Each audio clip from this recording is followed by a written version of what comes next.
Good evening, ladies and gentlemen. I would like to call to order the City Council meeting for the City of Wheat Ridge, Colorado for April 27th, 2020.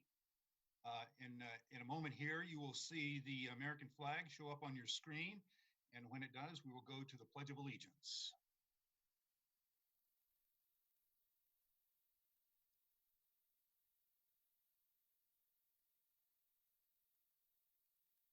Sorry, this is Jesse. I can't share my screen.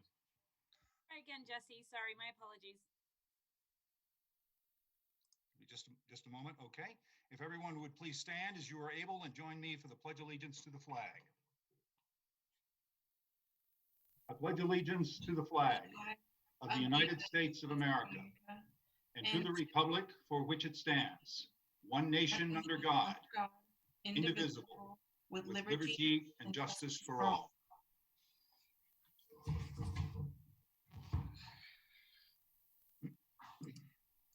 Thank you. Will the clerk please call the roll of the members? Ms. Hoppy. Present. Ms. Hutchinson. Here. Mr. Urban. Present. Ms. Hulteen. Present. Dr. Weaver. Here. Mr. Stites. Present. Ms. Dozman. Here. Ms. Nosler Beck. Present. Mr. Mayor, all members of the council are present. We have a quorum, and I would like to tell the council, at any time you get dropped off or you, for some reason, you can't answer the roll call tonight or at any point, I will make sure that your presence is noted in the minutes, whether or not you're actually here when we do the call of the roll for technical difficulties. Thank you. Councilors, in your packet, you have the approval of the minutes for our meeting of March 20th, 2020, and our meeting of March 30th for 2020. Without objection, we would let the minutes stand. Are there any objections to the minutes? Seeing none, we'll let the minutes stand as approved. We will now go to the approval of the agenda, and I believe Mr. Urban had one item on this. Thank you, Mr. Mayor. I believe it's resolution 26. Is that still correct? That's correct. So I move to add a resolution 26 to the agenda regarding the requirement of wearing face masks within the city of Wheat Ridge. Thank you. Without objection, we will add that as the first item on our agenda, and with the approval of the council, we will take public comment on that both during the citizens' right to speak and on that item, if that's okay with everyone. We are now going to get to citizens' right to speak.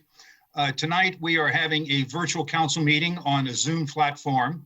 The city councilors and our staff are visible on the live video feed. Members of the public have been invited to comment on wheatridgespeaks.org in advance of the meeting, or to participate live through a web link or by calling in on the telephone. All members of the public who are participating have been mute at this time. We are now at the citizens, time for the citizens' right to speak.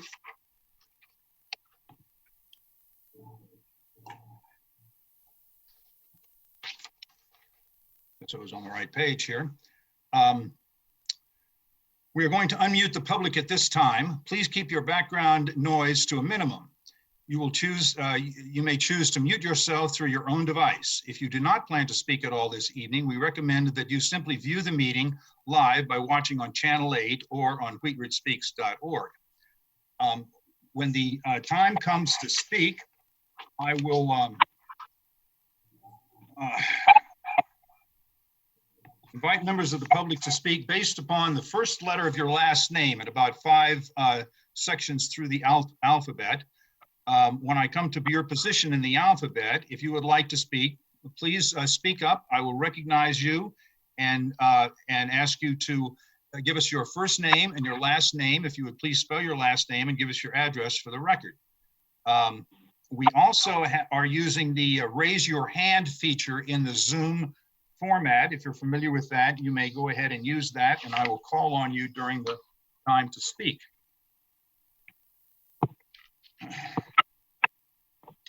So I'm I'm going to, actually, I'm going to check the raise hand feature and see if I have anybody on there now that has raised their hands. I do have one hand raised. It looks like Zorina Morozovich. If you are there, you may give us your name and address and speak.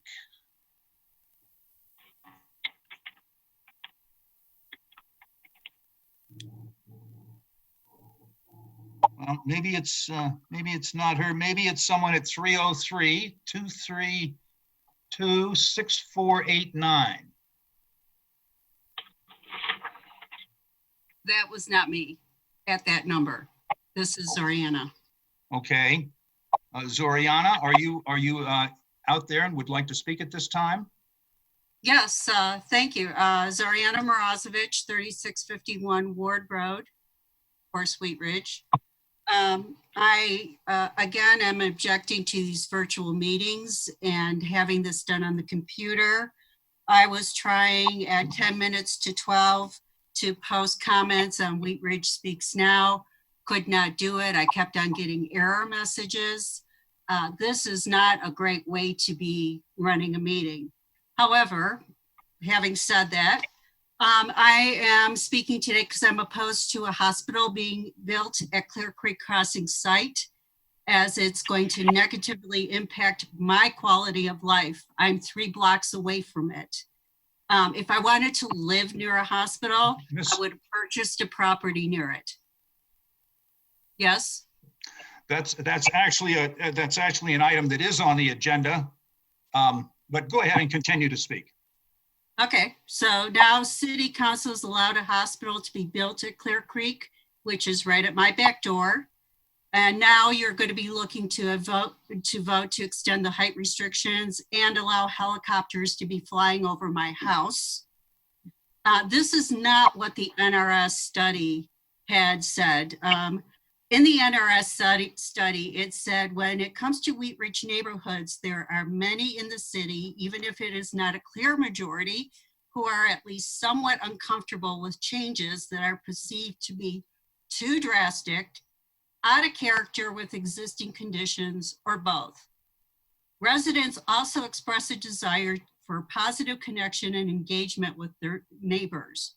None of this has happened with this hospital. We went from this being proposed in May of 2017 with absolutely no mention of any hospital to a medical facilities being added to the plans in January of 2018. In June 8th of 2018, all the plans show were medical and dental clinics being at this location. And all of a sudden, we're at a hospital with a helipad. I really resent that. If I wanted to live near Lutheran Hospital, I would have been living there. That's where I chose to live. So there's going to be a couple of issues going on here. There's going to be added noise pollution. I'm going to have ambulances going up and down 24/7, up and down 38th Avenue past my house, all hours of the night. There's going to be particulates and EPA hazards, health and safety hazards, increased traffic to an already bad traffic area, an increase in panhandling and the crime rate, and it's going to have an adverse effect on wildlife. And how is a Thank you, Ms. nonprofit Morozovich. hospital going to contribute to our tax dollars? Okay, Thank you. Your time has expired. Thank you very much. Is there anyone wishing to speak whose last name begins with the letter A through E? If you'd like to speak, please indicate so now, and I will call on you and you may speak. A through E. Is there anyone wishing to speak whose last name begins with the letter F through J? Yes, my last name begins with the letter G. Please speak up and introduce Okay. yourself and give us your address, and you may speak, and you have 3 minutes. Okay, my name is Mary Guest. I live at 8050 Melrose Drive. I live a block from Lutheran Hospital, and I am in favor of the height, having the height for helicopters I live a block from Lutheran. I can see SCL Lutheran from my backyard. I have never had a problem with ambulance noise. It becomes white noise after a while. The helicopters coming through, I think the majority of them are going to St. Anthony's. We're kind of in that path. I mean, I have no adverse effects from living a block from Lutheran. I feel like these are, services that need to happen in our community. And I think they're really good neighbors. I cannot complain about them. Thank you. Is there anyone else wishing to speak whose last name begins with the letter F through J? Yes, Yes. Yes. Yes, please introduce yourself and you may speak. Give us This your is name and Igor- address, please. Ihor Figlis, 9775 West 36th Avenue. And I left a comment on on Wheat Ridge Speaks, but just in case I didn't get a chance to call in. And one thing I wanted to say is, these comments left on Wheat Ridge Speaks that people write there, I know they're part of the public record. However, and I have to give credit where credit's due. Mr. Stites brought this up at the last time the council got together. The only way to guarantee to make sure that all the council people hear it, and also to provide the people who might be watching on TV or on YouTube to know what those comments are, is that to actually read them out loud at the beginning of the council meeting, or at whenever they're supposed to be, because those are comments are as if the person actually appeared before city council. And the only way, like I said, to make sure that they're known to everybody is particularly, like I said, at on TV, and to make sure that all the council people have heard it, is that those comments should be read out loud. And that's really. And the other thing I wanted to say is, in spite, there's a lot of talk about, oh yeah, you can access the meetings, no problem online. There still isn't, and I've talked about this before, that the city of Wheat Ridge needs to put right on the front page as one of the buttons that you touch, that you hit, is, certain basic things, like the calendar should be right there, right up front, where you can just press the button and you go straight to the calendar.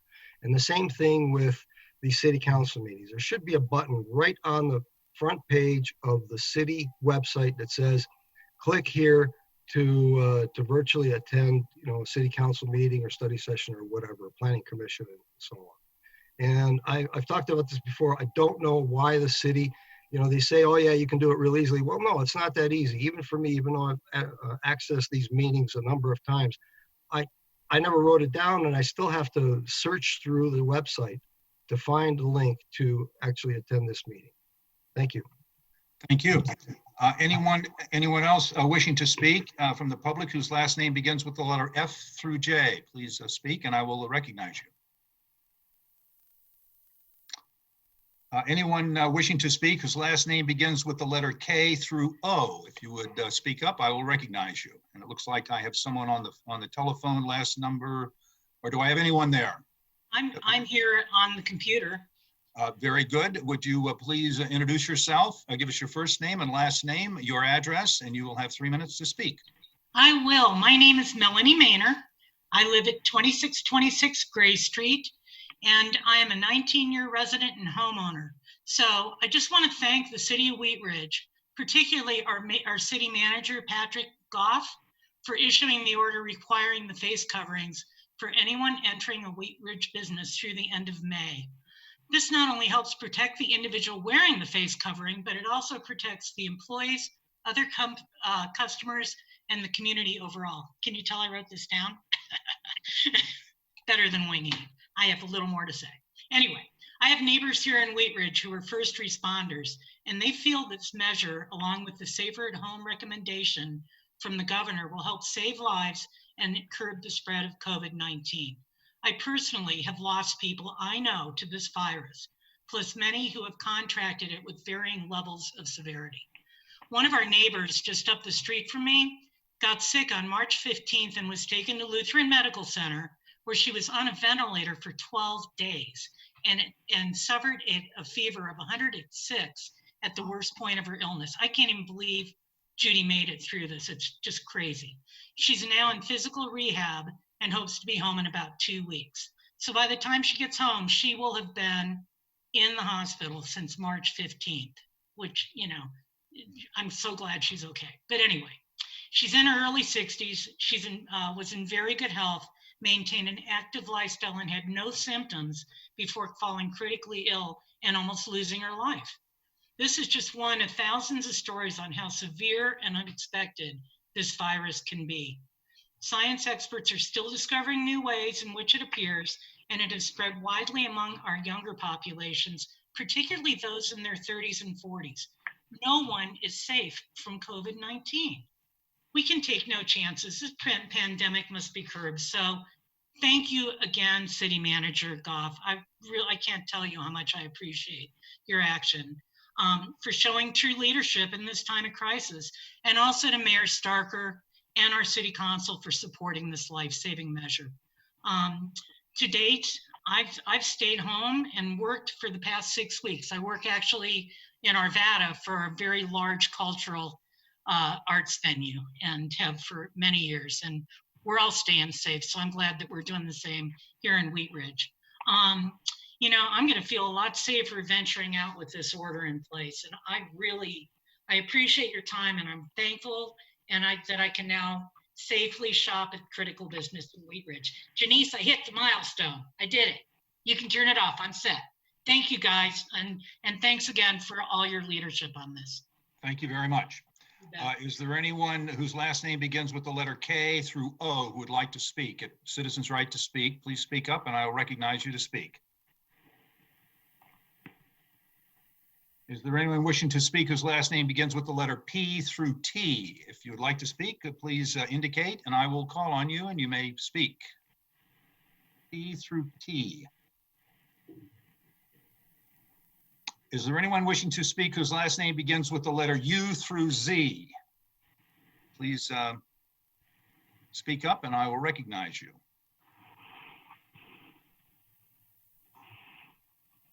U through Z. Okay, I'm going to go to the Zoom raise hands feature, and I see that Christy has her hand raised. Christy, if you would like to speak, please introduce yourself. Give us your first name and last name and your address, and then you'll have 3 minutes to speak. Christy, if you can hear me, you're on mute right now. I'm trying to unmute you. Can you unmute yourself? There we go. Okay, can you hear me now? I can hear you now. All right, thank you, Mayor Starker and City Council. I know that there's an item regarding the variance on. Excuse me, can you, before you get going, can you introduce yourself and give us your address? I'm sorry, Christy Davis, last name spelled D-A-V-I-S, address 7975 West 39th Avenue. I wanted to speak tonight. First of all, thank you guys all for your work on this. And these Zoom meetings are a little bit of something, aren't they? So thank you for the opportunity and thank you for keep plugging along. What I wanted to speak about tonight is already on the agenda, but I think it I'm not sure if it's an item that will be postponed or not. But since we had a couple folks already speak on it, I wanted to speak on the requested variance from Lutheran Medical Center in the Clear Creek Crossing project. And again, if you know, my address is, as stated, was 7975 West 39th. Lutheran's address is 8300 West 38th. So I do live literally 1 block away from Lutheran Medical Center. And I will say, born and raised in Wheat Ridge and also born at Lutheran. I really am excited about the opportunity that Lutheran, as one of our largest businesses in the city, has an opportunity to grow and enhance our community with higher services and a higher level for our community, which we all deserve. I do support the variance for the helicopter pad, and as a previous speaker had spoke, living a block away, the noise of an ambulance or a helicopter is, I would say, no different than what you would hear from a large muffled car or motorcycle going down the street. Also, especially with Clear Creek Crossing being very close to I-70, I can't imagine that the noise would be any higher than the noise that I-70 itself produces in that area. But moreover, what I'd like to say is, although Lutheran is an awesome hospital now, I think that coming from a system that has built a hospital recently in the last 5 years or so, which would be St. Joe's, we just have an opportunity to increase the benefits to our community. And that's everywhere from environmentally, cost savings in those areas, as well as just a higher level of services as we build a new hospital. So I do want to voice my thoughts and opinions in supporting that variance change and that move. So thank you very much. And I appreciate everything you all do. Thank you. Thank you very much. I have no one on the Zoom speak feature with their hand raised. Is there anyone out there whose last name begins with the letter A through Z who would like to speak at this time? This is Mr. Mayor, I would like to speak. Yes, if you would please introduce yourself, give us your first name, last name, give us your address, and then you may speak, and you'll have 3 minutes, please. My name is Odarka Figlus, my O-D-A-R-K-A, last name F as in Frank, I-G-L-U-S. My address is 10580 West 34th Avenue.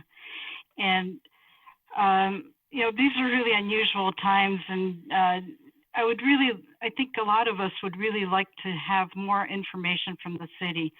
Now, I have to say that in the first days of stay-at-home orders, when I had to go out of the house, it was really comforting to see our police on patrol, but it really made me wonder, are they safe?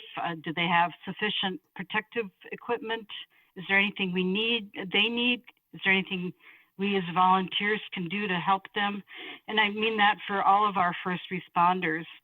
And then, you know, we have to have a concern for our employees. We don't know how they're doing. How are they weathering all this?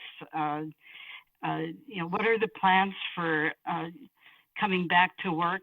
How are we going to keep them safe? And if they're already coming into the building, how are we keeping them safe? And then same thing about our hospital. We just don't have any information. Are we overwhelmed over there? Did they have enough masks? We just don't know. You know, and I think there are a lot of people out here that would volunteer to help with things, but we just don't know. And I think maybe really my biggest concern is we've talked about people that, you know, we've got a significant senior population in this town, and a lot of them don't have internet access, and maybe they live alone, or maybe they don't have a really good support system out there. How are we making sure that they're getting the support that they need? You know, I go shopping for 3 families. I would gladly go out and shopping for somebody else that is more at risk than I am, so that they don't have to go out, but I have no way of connecting with them and even knowing that they need that. And most importantly, I mean, it's just horrifying thought, and I hope that there's nobody that's suffering alone and not able to get the help that they need. So I'd really ask the city, I mean, this is, I know, not a normal thing that the city does, but we can't really do it ourselves because we have no way of knowing who these people might be and having contact with them. We can rally a lot of volunteers, but we need the city to take some leadership on making sure that everybody is taken care of in this community. You know, and then we look at numbers, and you know, in the last week, the number of cases in Wheat Ridge jumped from 60 to 90. I mean, that's a huge increase. Is that just statistics? Is there something that we don't understand here, or what's going on? I know we have at least 1 or 2 outbreaks in the city. I think we would all be just better served if we just had a better flow of communication and of easily found information, and so that we could all help each other a little bit better. But so that's my thought. Just it's nice to try to think about business as usual, but then when you really think Thank you. about it, it's really not. Thank you. Yes, thank you very much. Is there anyone else out there whose last name begins with the letter A through Z who would like to speak under citizens' right to speak? You may do so now. Mayor, I see a couple hands up. Okay, Vivian Voss. let me go to the hand up feature. Okay. Vivian, is your hand up? It is. Can you hear me? Yes, ma'am, I can. Please introduce yourself and give us your address, and you'll have 3 minutes to speak. Vivian Voss, 6920 West 47th Place. And I would like to have some discussion, when or how doesn't matter, about the city giving citizens some kind of regulation on how in this time of distancing we could do signatures for petitions, or we need to continue our zone change until we can be able to gather to get signatures. We've got clipboards that we must maintain in our hands. We've got pens to think about, 6 feet distance. We have no large gatherings that we can use for our petition gatherings. Also, I'd like to speak some time about the posting of signs. We've got some kind of a conflict between the charter and the code of 15 days or 10 days. I think that needs to be addressed. And I would like to see entered into the record, Planning Commission as well as City Council, photos at the time of placing a sign so that we know who placed the sign, what the date was of the posted sign, and some kind of surrounding information that tells us where the sign is actually placed. I'm not sure why signs are not updated as to a new date, whether it's continuous or postponement or whatever. I'd like to see that become part of the grouping. Also, I would second that the Wheat Ridge Speaks comments should be read into the minutes. I would also like to see some attestment from City Council members that they have read the Wheat Ridge Speaks comments. I know for a fact that the administrator knows who has and has not read the comments, and that emails can be sent as to the fact of that, and then read those minutes, which are public comment, into the meeting for future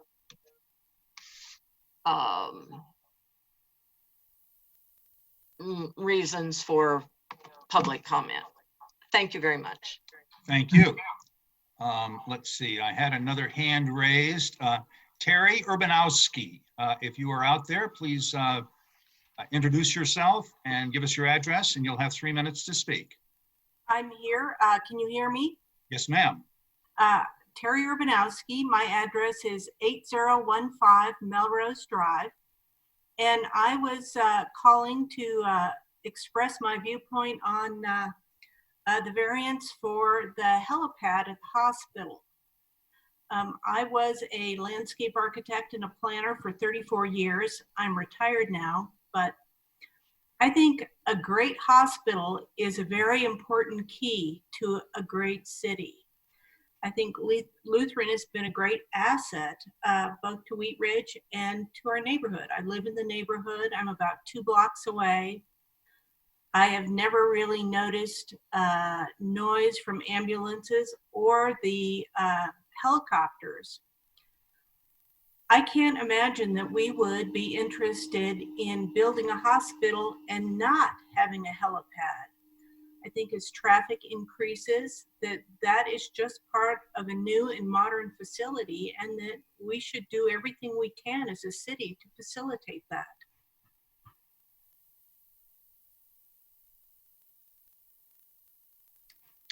Thank you very much.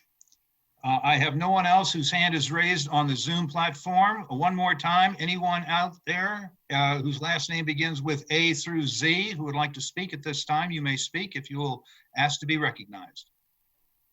Hi, Mayor Starker, it's Kim Calomino. Can you hear me okay? Yes, ma'am, I can. Please introduce yourself, give us your address, and you'll have 3 minutes to speak. Sure, I won't take that long. Kim Calomino, 4070 Dover Street here in Wheat Ridge. I did submit a comment through Wheat Ridge Speaks, and as others have said, I agree that they would be great to have them read into the record and to make sure that everybody on council actually did read them. And also, I just want to say hi. It's great to see you. Thank you for your service. And I really support the requirement to wear masks. So thank you for instituting that. You all have a great meeting. Thanks. Thank you very much, and thank you for calling. Anyone else out there in the public who would like to speak, you may do so at this time if you would just ask to be recognized. Okay, I don't hear anyone out there. We will now conclude our citizens' right to speak. Mr. Mayor, Yes. I see one hand from Caitlin Hutchinson. Okay. Caitlin Hutchinson, you just made it. Hi, Please introduce yourself. Hi, I'm Caitlin Hutchinson, and I'm calling in for Citizen Speak. Sorry, I was having issues with my unmute. I'm calling just to further advocate and thank the city for instituting the mask policy. I am in healthcare. I'm a researcher, in part working on COVID at our VA hospital, trying to take care of our veterans from a distance. I'm a high risk person with pre-existing health conditions that put me at significant risk of secondary side effects and potential death from COVID. And I'm raising 2 small children. So I feel the burden of both staying home while working and juggling trying to be a remote citizen with the need to try to keep our community safe.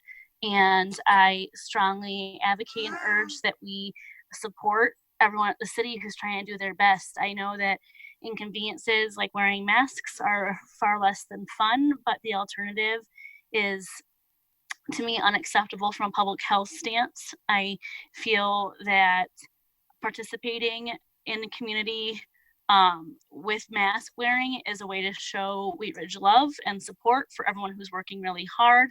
And I appreciate too that people are in a really desperate situation financially across the country and world, but I think there's plenty of community outpour of support to provide masks to those who can't afford. So thank you for your advocacy for our public health. I hope that we continue to make good choices like this. Thank you very much, Ms. Hutchinson, for calling in, and thank you for your work with our veterans. Is there anyone else out there who would like to speak under Citizens' Right to Speak? You may do so now.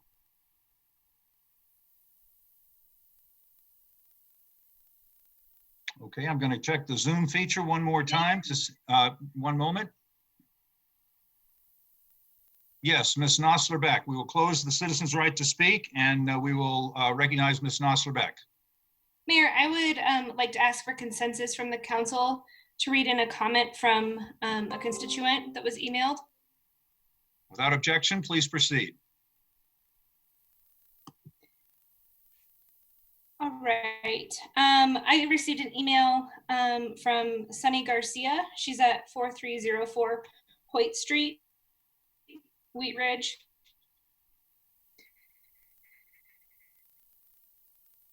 She said in her email, we're in an unprecedented time of many unknowns. The COVID-19 virus has caused much upheaval in our lives, many friends and loved ones. Mayor, I'm off camera and I'm gonna just use my, me. Can you hear me? Yes, I can. Okay. I'm going to start here again. We are in an unprecedented time of many unknowns. The COVID-19 virus has caused much upheaval in our lives. Many have suffered from this virus or lost friends and have loved ones. It is time to put the health and safety of our community above our own needs. I want to thank city leaders and the staff for their hard work and bravery to ensure people living and working within our boundaries are safe and are staying healthy. The temporary order to wear a mask inside critical businesses is a common sense step to ensure our community's health and economic vitality. Life will not get back to normal until this virus is under control, and doing our part by wearing a mask will hopefully help speed up that process.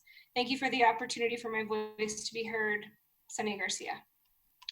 Thank you, Ms. Nosler-Beck. Okay, we will now move on to our agenda. We had one item added by Mr. Urban. I'd like to recognize Mr. Urban at this time. Thank you, Mr. Mayor.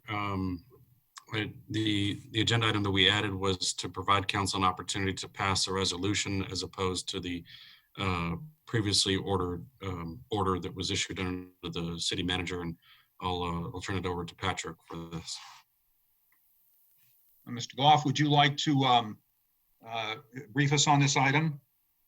Yeah, I'm actually turn it over to our city attorney, Mr. Dahl. Mr. Dahl is the one that drafted a resolution to repeal the city manager order and replace it with a city council resolution, essentially doing the same on the mask order, but with a few differences. So I will turn it over to Mr. Dahl to explain what those differences are. Mr. Dahl, please proceed.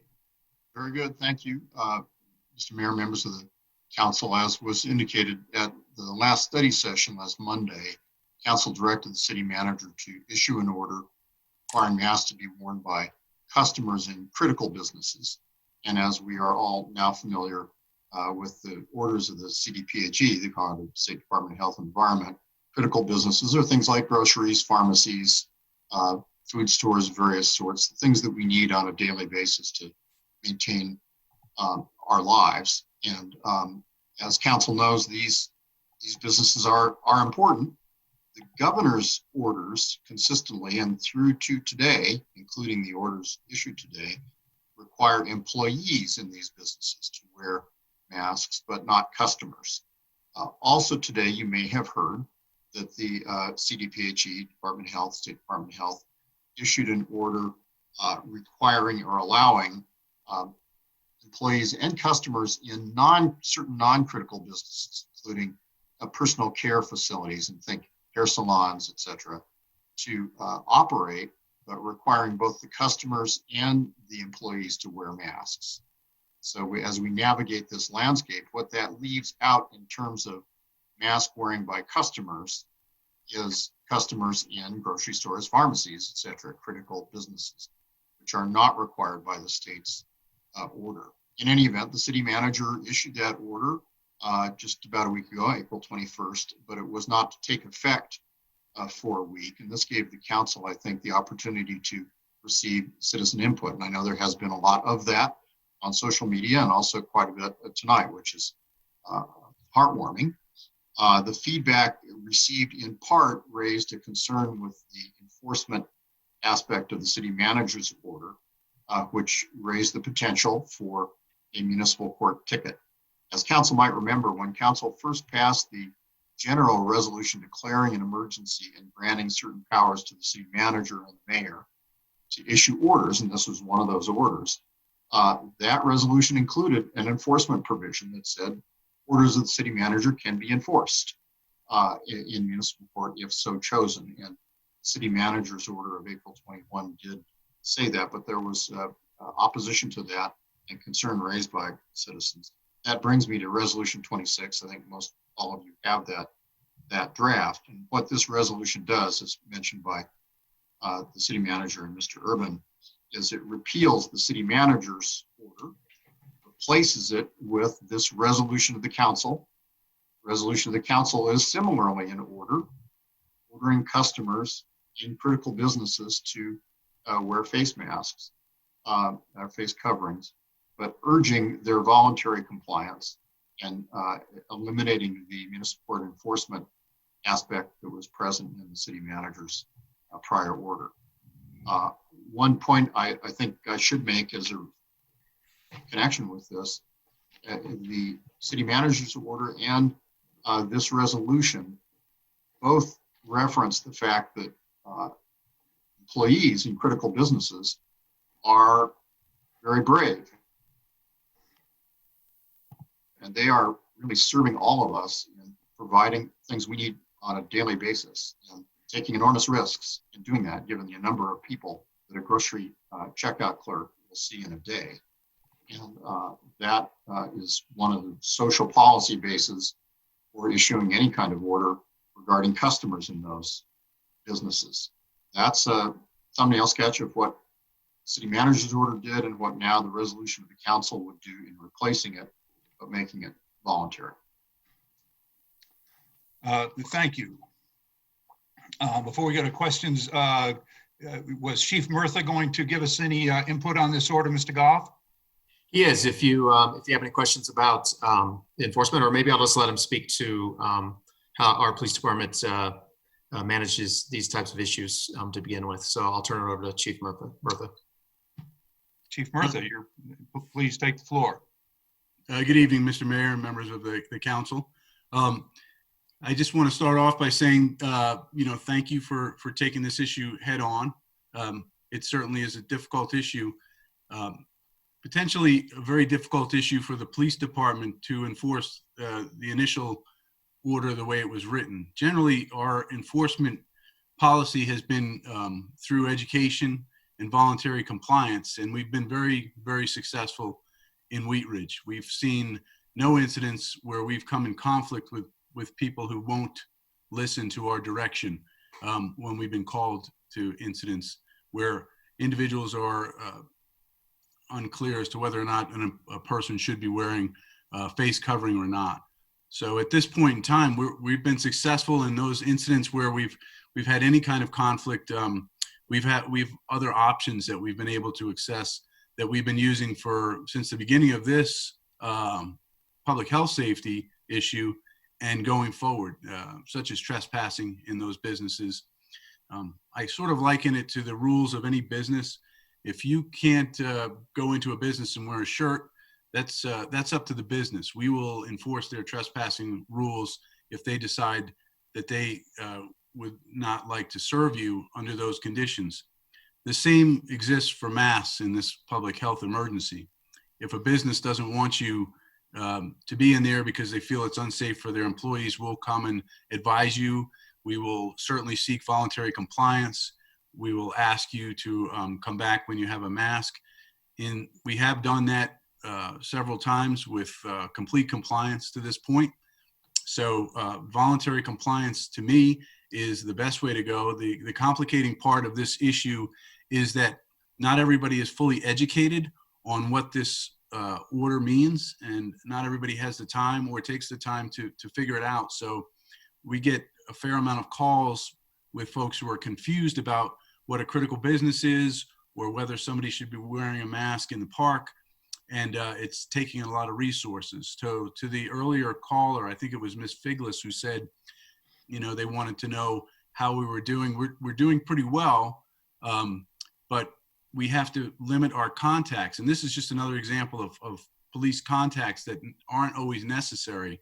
So because of the confusion that is often created through this type of enforcement, we've gotten a bit of an uptick in our calls for service, and it's taken us away from other business. So voluntary compliance, we're happy to assist with, and we'll go forward in that route, I think, if the council agrees with that. Thank you very much, Chief Murtha. And Mr. Goff, you also had, I saw a memo around today for some public education around this issue. Can you speak a couple of minutes on that, on your efforts to address that? Yeah, sure. Thank you, Mr. Mayor. And I might actually turn it over to Ali Sheck. She has put together frequently asked questions that we will be sharing, but also would like to mention too, as Chief Murtha mentioned, a lot of people don't understand the orders that are coming out in multiple jurisdictions. And we did get an email from one of our local businesses who understands the order and wants to support it, but he has customers coming from outside of Wheat Ridge and they don't know about the orders. So what we're going to do to help our businesses is to provide masks if we can get them. We have ordered quite a few masks, non-surgical mask that we're going to put together a program to distribute those to businesses that are in need, that may need those, and to help them out with that piece of it. So, but I will turn it over to Ally. She can talk about the public outreach on this. Ms. Scheck. Thank you, Mayor, and thank you, Patrick. Yeah, as Patrick said, we've put together some good FAQs that I think will help. Depending on what you decide to do this evening, we will aggressively push out messaging tomorrow. We'll link to the FAQs. The FAQs talk about, I mean, they're geared towards sort of both businesses and the public in terms of what this is, why it's a requirement, links back to the CDC, you know, these official sources of information and guidelines that we're following. We will make an online request process available as soon as we know when we can expect the masks to be at City Hall. So once we have a really good delivery date for those, we'll have an online request process that we will ask for everyone's help on getting out into the businesses so they can actually request a supply of masks based on their sort of walk-in traffic. We'll do a little formula depending on the amount of requests we have. We have staff lined up to do deliveries of those. And with those, we'll put out messaging that goes with the masks to help the businesses understand best practices around them, how to help educate customers coming in the next time they come, what works for facial covering, hand sanitization, washing their hands on, and all of the things. So I feel like we have really good momentum already towards, you know, getting the word out there. We also have signage to go to businesses. I'm sure I'm missing something, but I really feel like we have a lot in the works to make sure that your order is faithfully enacted.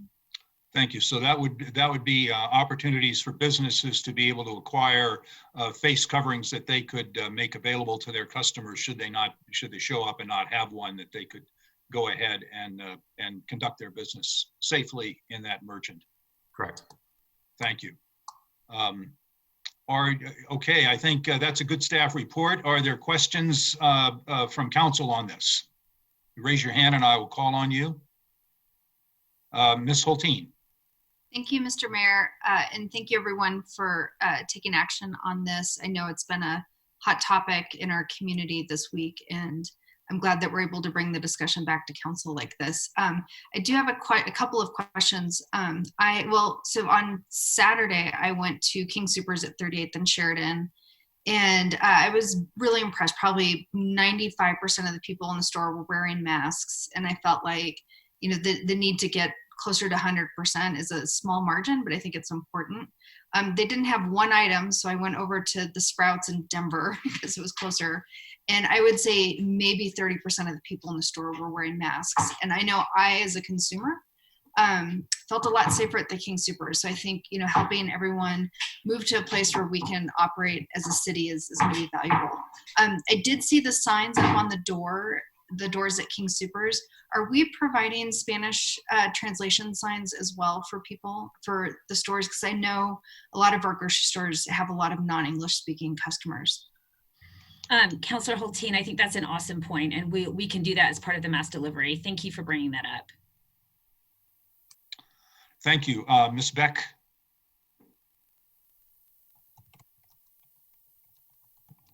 Thanks, Mayor. I just wanted to thank everybody because I know that we heard from some business owners and some folks that were not happy with this.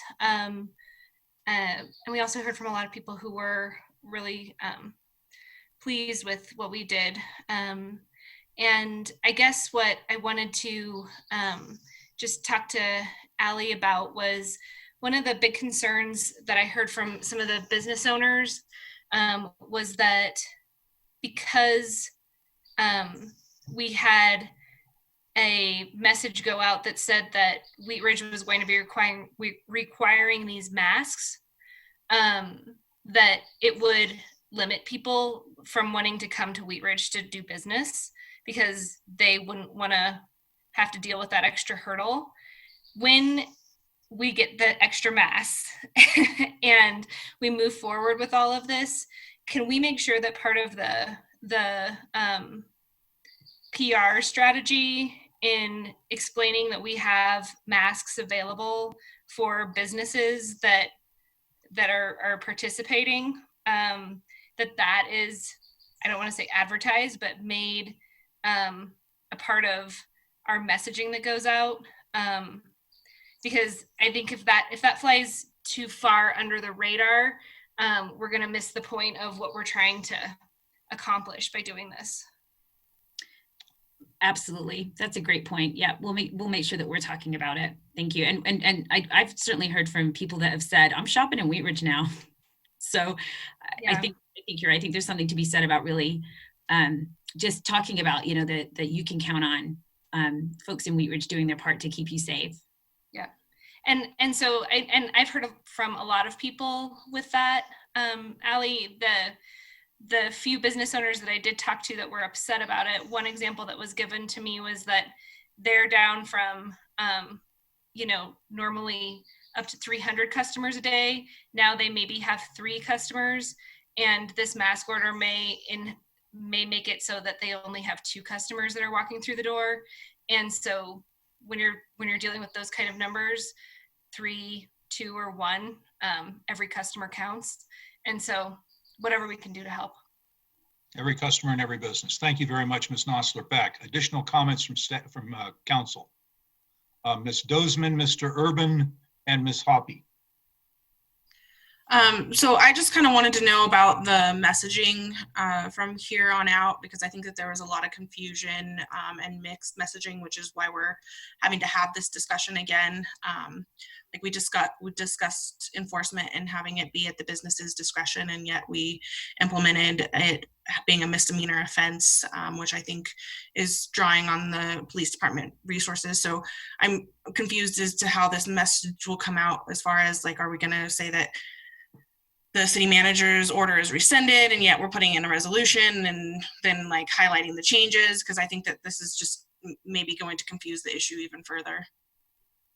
Let me speak to that for just a moment, because the resolution does say that the city manager's order is repealed and the mask order is reaffirmed and modified. So it's modified to be a voluntary order, but the previous order that was a misdemeanor offense would be repealed. So then we are going to be sending out like a press release and another message. Yes. Okay. This will be part of the messaging that a new resolution, and this is there's a subtle difference, or not really a subtle difference, that this formerly was a consensus order on the basis of the council. Now we're in an official council meeting and we're taking a resolution on that. So it's a significantly different order. Yeah, Sarah Spalding, our PIO, is probably on the call and has a draft press release ready to go based on what council decides this evening. Thank you. Mr. Urban. Thank you, Mr. Mayor.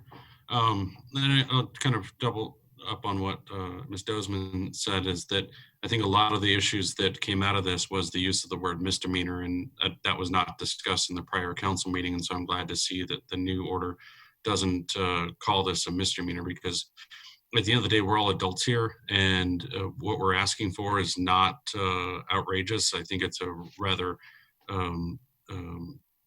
small ask of people to be wearing a mask out in public, especially right now. And I understand the burdens that this places on our local business community in a time when they're being asked to shoulder a lot in our response to this. So I appreciate their willingness to work with us on this, and realize that at the end of the day, the measures that we're taking are the ones that we as council feel like is the best for our community. And at the present time, wearing a mask in public is the norm, not the abnormal. So as it relates to this order, I think that it's a smart move for us to make. It says that if you don't comply, that's really on you. That the punishment in this isn't really a misdemeanor. It's life and death for some folks. And so we need to just keep that in mind as we go forward, that businesses can choose to enforce this or not, but I would encourage those businesses out there to enforce this, and thank all the frontline workers who are showing up to work every day and making sure that our economy keeps moving. And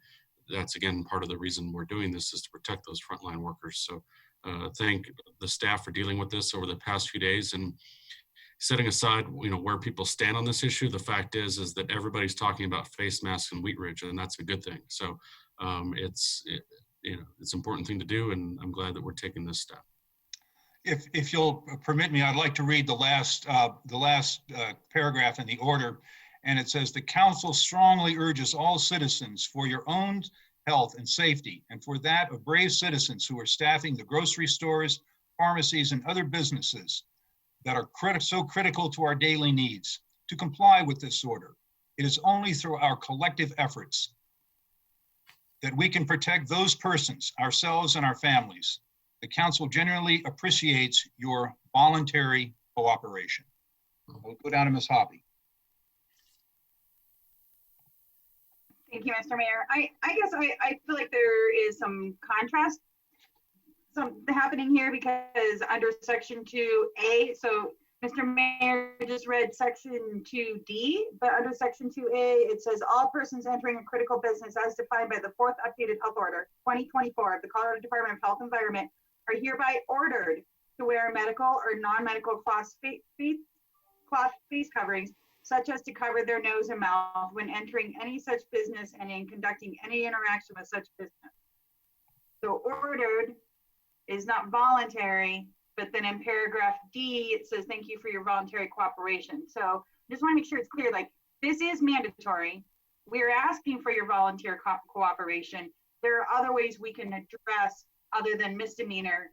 If you're not cooperating and wearing a face covering that is mandatory at a critical business, it's not necessarily a misdemeanor, but you could potentially get in trouble for trespassing if you don't leave when they ask you to leave. So there's a lot of kind of conflict in this language, and so I was just hoping that there could be some clarification there. Thank you. And you cut out a little bit, but I think we got the gist of it. And I'd like to ask Mr. Dahl if you could respond to that, please. Well, I appreciate the question. As council's aware, this section of the resolution, section 2, is basically the city manager's April 21 order replicated and then replacing the misdemeanor enforcement language at the end of that order with the paragraph that the mayor just read. So I think Councilmember Hoppy is right in saying that there is a contrast there. You could, in my opinion, I think Councilmember Hoppy's explanation is about right, that this is an order because you're using that word. It's an order, and we're asking for voluntary cooperation with that order. And while the two terms seem a little inconsistent, that it's not uncommon to have orders be voluntarily enforced. So having said that, it does mean you have to explain that, though. You have to explain the issue that Councilmember Hoppy raises. I think it's explainable, and you could do that and just leave it this way. Door number 2, if you wanted to do less explaining about that, comes at a price, though. And door number 2 would be you change letter A a little bit, and instead of saying all persons entering these businesses are hereby ordered to wear medical and non-medical, you could say are hereby strongly urged to wear. But that's the price you pay for that kind of consistency. You take some of the importance out of it and some of the stress out of it. So that's a balancing task that is clearly the council's to make, but I wanted to tell you how to do it if you wished.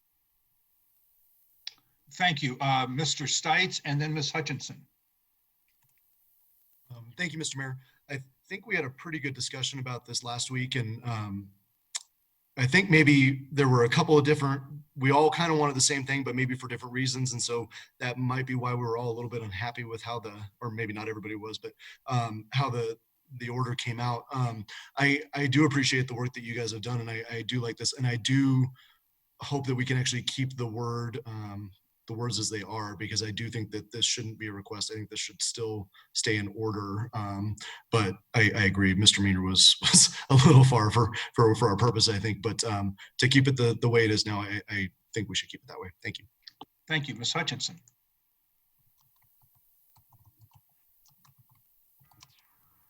Thank you, Mayor. Can you hear me? Yes, ma'am. Okay, thank you. My concern about this is a public health and safety issue. And what we're doing is to try to protect others from ourselves when we wear masks. This has been going on since March. For people to not be educated with every kind of information that is out there available now is a lame excuse. They know what's going on. When I look out by my roads, by my neighborhood, 90% of the people are not wearing masks. So they are pushing strollers, they're riding bikes, they're doing skateboards, they're jogging. They aren't wearing masks, okay? Those aren't old people. So the whole thing also about the city paying for masks for businesses, that doesn't happen at King Soopers. People know they need to go to King Soopers, get groceries, so they wear a mask. It's personal responsibility. And I don't think the city should be paying for masks for people to go into businesses and things. It's their own responsibility to keep themselves healthy and others healthy. So, you know, it needs to be mandated. If we're going to do voluntary, it's not going to happen. It is not going to happen. So it needs to be mandated. And, you know, then if you see somebody that doesn't have a mask, go, hey, you need to wear a mask. That's all you're saying. You're not shaming somebody, snitching on them or whatever like that. They know it. They know it. And they're just doing whatever they want to do. So that's my position. Thank you. Thank you. Must be 8 o'clock. I hear the howls. Additional comments from council, Ms. Hoppy, and then Mr. Urban. Thank you, Mr. Mayor. I agree. I would like to keep the word order in there.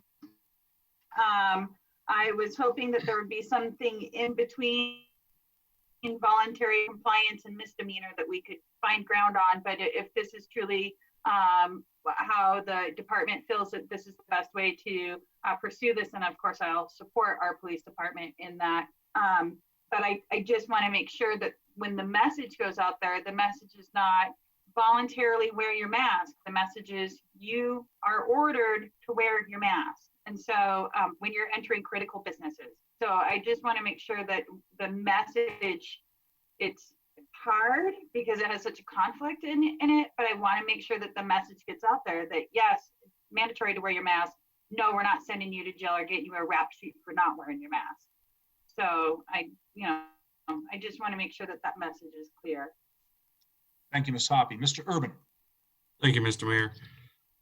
I guess where a lot of people get kind of hung up on this is that we're used to being told what will happen if we don't do something. And in this regard, what we're doing is we're ordering people to wear a face mask. We don't need to tell you what's going to happen if you choose not to wear a face mask. Everybody already knows what will happen, and that's you could be infecting other people or other people could be infecting you. And this is, we are currently in a state of emergency, and I think it's okay for us to put out an order and says, this is what we as a city are ordering you to do. And we don't need to attach a punishment to that. We don't need to tell you what will happen if you don't do it. You already know. And that's something that we just need to be clear on the messaging here is that this is an order from the city. We're just to what to do.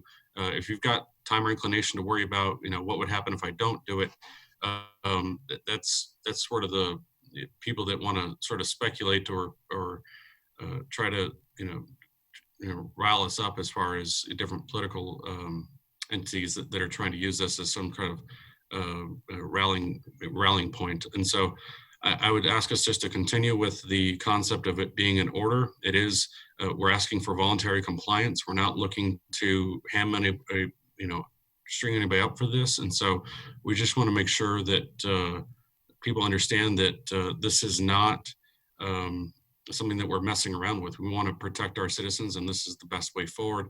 And so as far as the messaging is concerned, I think at FAQ or some sort of list of questions informing the businesses that we're not asking our business owners to snitch on their customers. We're not asking fellow customers to snitch on each other.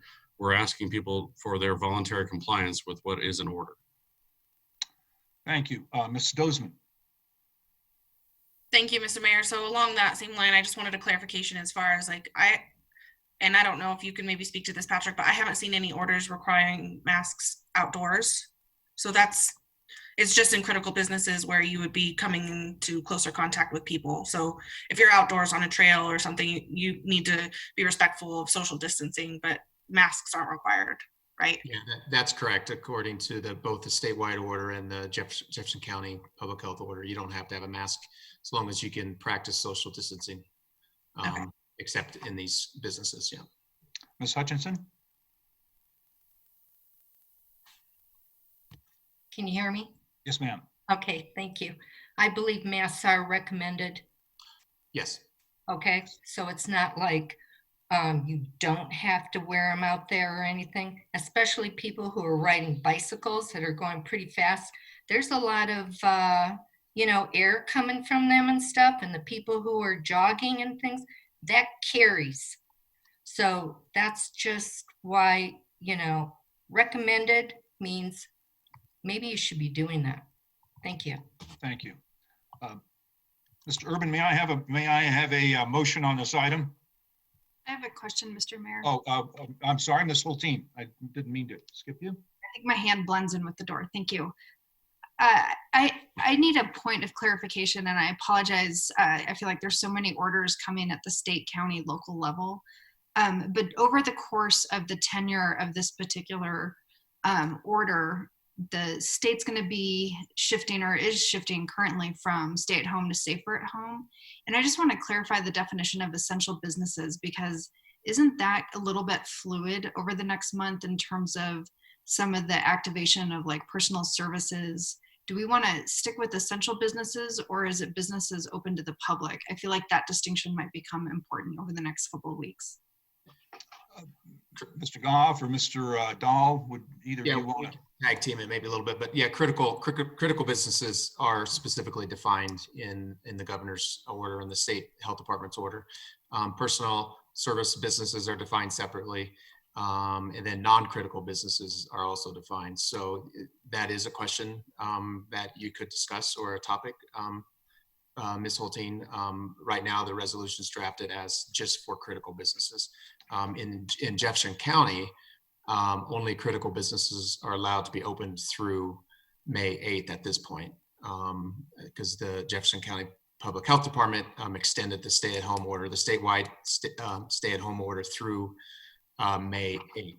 So only critical businesses are allowed. One exception they included, one new exception is curbside pickup for non-critical businesses is allowed now in Jefferson County. But you are right. This resolution would not cover non-essential, non-critical, non-essential businesses. Mr. Dahl. And I agree with what Patrick has said. I agree with Councilmember Hulteen that it continues to be sort of an evolving regulatory landscape. But so far, the definition of critical businesses has remained consistent through all the governor's various orders. I expect that'll still be true. So the hole, if you will, there's a gap that you're filling with this resolution. The hole saying customers and critical businesses should have masks likely will persist while other businesses are slowly allowed to open. I think that the reason personal care businesses, that the CDPHE took the more extraordinary step of requiring both employees and customers in those businesses, is because those businesses by their nature require actual contact between the employee and the customer. Not quite the same thing is true in say, a grocery store. Having said all that, I think that the best council could probably do now, rather than saying, okay, we're going to require masks in any business which is permitted to be open and where the state doesn't require masks. I mean, you could do that. I'd be inclined to just plug the critical business customer mask gap, which you're doing with this now. Other businesses will be allowed to open slowly over the next couple of weeks. Council will meet again on May the 11th. And I think that's probably when, if you wanted to do an adjustment, you should, rather than trying to fashion the resolution now in a way that would anticipate changes. I think this will be pretty solid for 2 weeks. Then you can look at it again. Thank you. Thank you. Additional questions of staff before we go to a motion? Okay, seeing no questions, Mr. Urban, would you please provide us a motion on Resolution 26? Thank you, Mr. Mayor. I move to approve City of Wheat Ridge Resolution 26 Series of 2020, a resolution of the Wheat Ridge City Council repealing the order of the city manager requiring the wearing of face coverings and amending and reissuing the same as this resolution of the City Council. Second. We have a motion and a second by Ms. Hoppy. Is there discussion on the motion? Seeing none, will all those in favor of the motion please raise your hand so the clerk can see it, and the clerk will count the votes.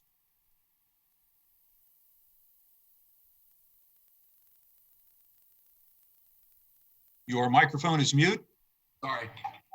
Mr. Mayor, the motion has passed unanimously. Thank you, council members. You may lower your hands and let the blood run back. Thank you very much, council, for a good discussion. I appreciate you taking up this issue. Okay, we will now go to agenda item number 1, and I would like to ask Mr. Stites to introduce agenda item number 1. Thank you, Mr. Mayor.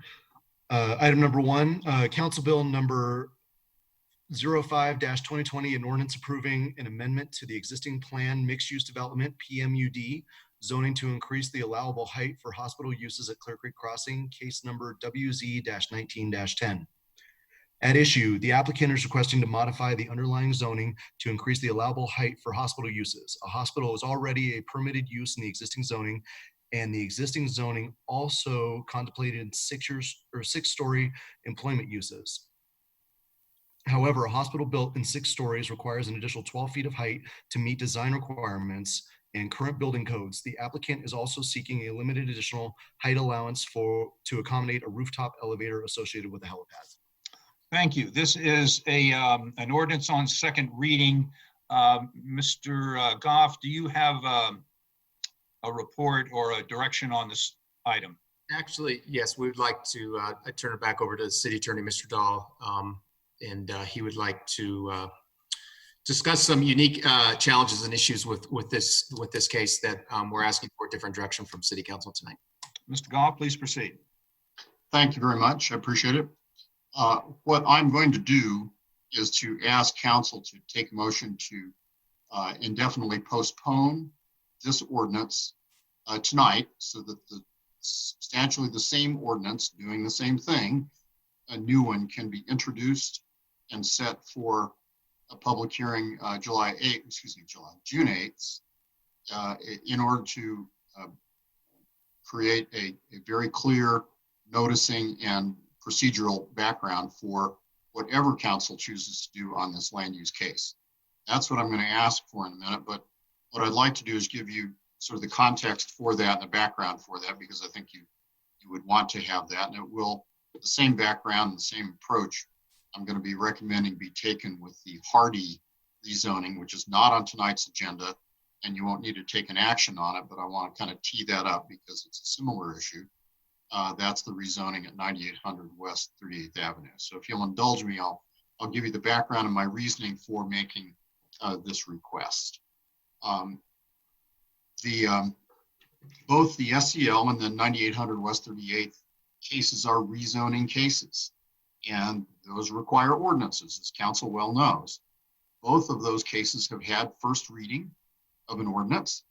Both of those cases previously had planning commission action, and that's over with, and they don't need to go back to do that because they've checked that box. These are land use applications that the city is required to process and can't not process, because every property owner has the right to bring an application and have it reviewed by planning commission and finally acted on by council. So what we're talking about here is what is the right procedure to make sure that the rights of citizens and the applicants are appropriately respected, their due process rights, in the council's review of those two rezonings. So first reading happened on both of them, as you know, but in both cases, the first reading ordinances required that the matter be set for public hearing, date, time, and place, and importantly, place. And that place was the City Hall. It was the standard first reading language that we've all seen. That was fine when those motions were passed. But of course, then life changed in the middle of March. And council, in responding to the COVID pandemic, moved its meetings virtual meetings, which had the meeting location place different in real life, or was going to be different in real life than what had been articulated in the first reading motion on both of those rezonings. Now, we were able to adjust the posted and letter notices. You'll recall that rezoning ordinances require a posted notice, a letter notice, and a published notice in the newspaper. We were able to adjust the posted and letter notices to indicate they would be virtual for the dates the hearings were set. And presently, the hearings are set for tonight on the SCL pipe matter and June the 8th on the 9800 West 38th. But we're not able to adjust in time to satisfy the 15-day charter requirement, the publication date. There's a publication out there in the transcript, and it's got the right virtual place, but it only had 12 days. And so there's a defect there. So in order to solve this problem, what do? Here's the recommendation I'm making, and I've networked this, of course, with the community development staff, the city manager. We spent some time today working through this and putting together what we think is the right approach, and that is to simply postpone indefinitely these two ordinances so they go away. Introduce new ordinances on May the 11th, which is your next meeting, at first reading. The first reading motion on those two ordinances can say date, time, and place.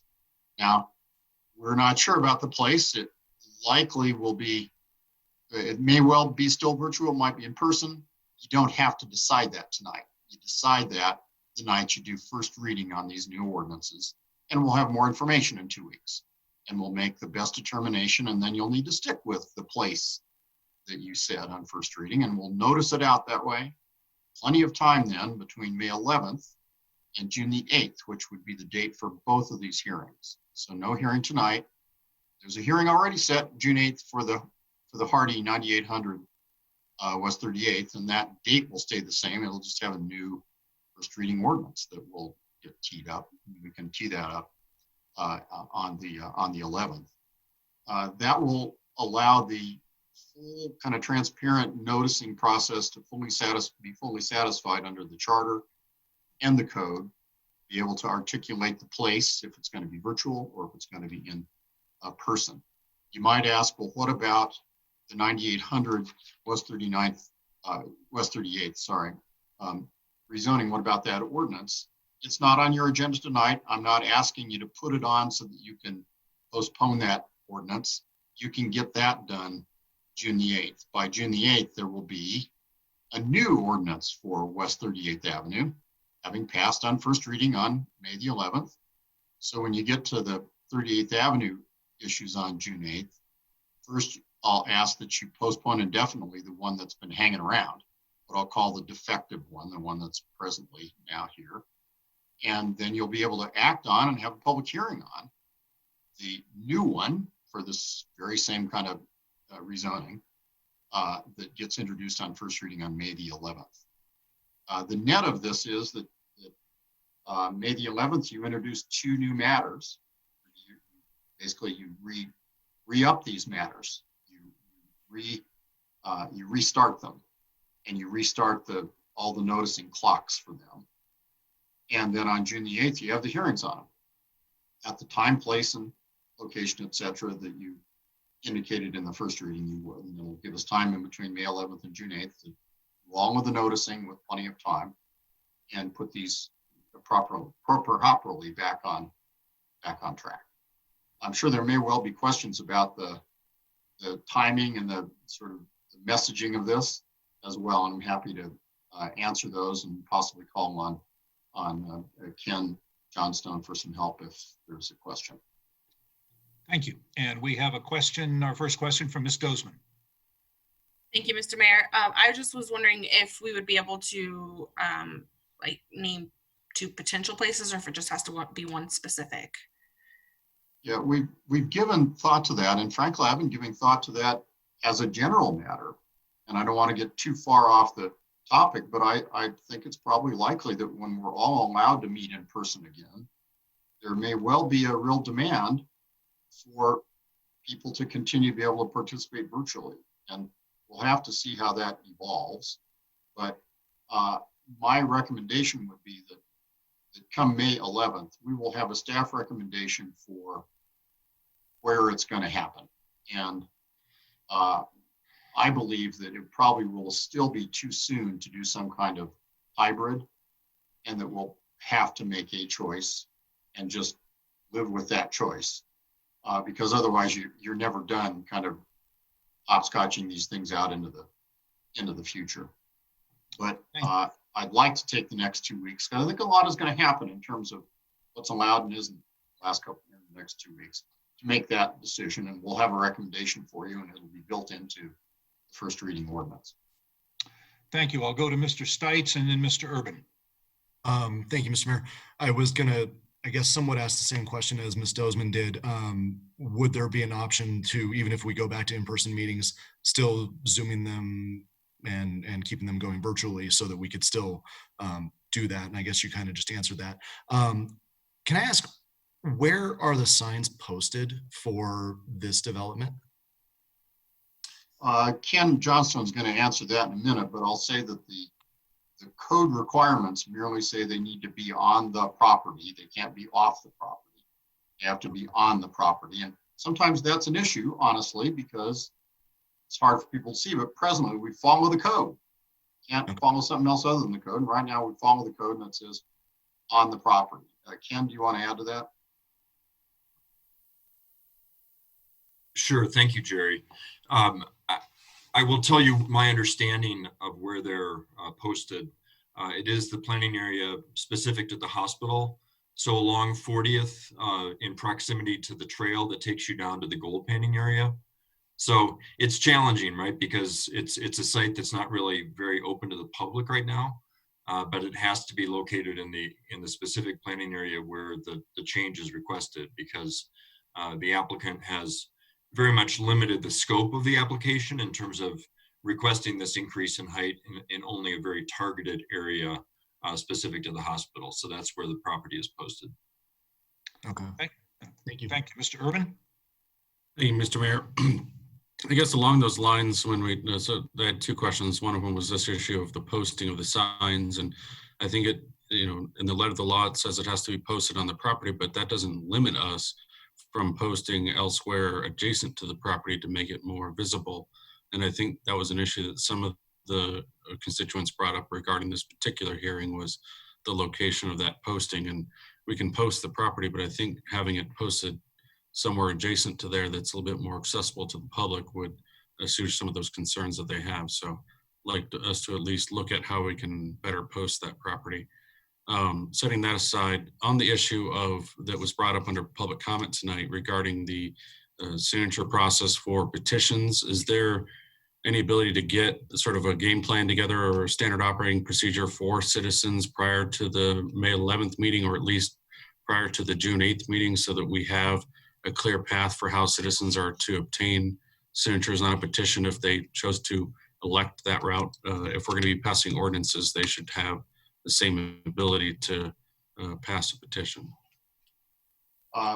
Fair question. What I would continue to want to do, and I reported to you already, and I think a memo saying what I was able to learn, not a lot, but I believe the Governor's Office, Secretary of State, will continue to look at what kind of changes can be made on the executive department level to the petitioning process. And I haven't heard anything more since then, but I'm happy to take that assignment on and continue to try to learn what we can do there. That's a process that the city doesn't directly control. We can certainly think about an ordinance to implement initiative and referendum locally. You don't have an ordinance now. You have a very kind of short form charter provision. You do have the right to implement the initiative and referendum process by ordinance. And what that would be in terms of carrying petitions, I'm happy to look at. One of the the ideas that I shared with the council, I believe you received a memo from me, was the 45-day period to within which you must circulate a referendum petition. We're talking about referendum here, not so much an issue of referendum on a rezoning anyhow, starts from the day you pass the ordinance. That's the day you vote on it on second reading. But as I mentioned to all of you, one option you do have is on second reading, and that would be June the 8th, making a decision. I'd wait till then, of course. Just have to wait till then. But making a decision to have your hearing, take all your testimony, close the hearing, and continue the matter for action only to a later date. That sets out into the future the magical date of final passage, which is the trigger date for referendum. And it may be that come June 8th, you'll have a sense of how much longer it will be before just the normal petition circulating process is able to be conducted. In between now and then, I'm happy to look at two things. The degree to which the city council could enact an ordinance implementing petition circulation procedures in the time of COVID. I think that'll be really unique, I'll tell you, because I'm sure it hasn't been done before. But I'm happy to look at it and do a little networking on the attorney's list here. And also engage with the governor's office to find out what they're doing around that, because at one point they did say that they were concerned about that. I realize that's not a solution, and instead it's a process to lead me to some options for council, but I'll certainly take that on as a task. I agree with you, it's serious. Our citizen, I'd be concerned about that. You've got some immediate tools, which is just delay the date of passage if you have to.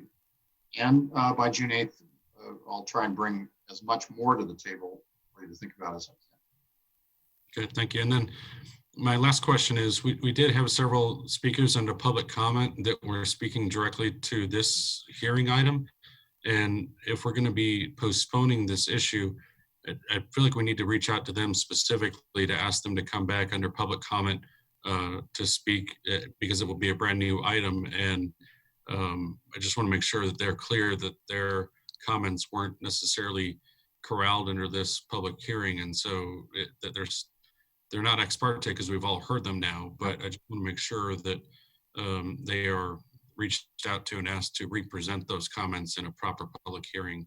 Does that ring true, Jerry? Yes, it does. And I appreciate your mentioning that I was observing that too.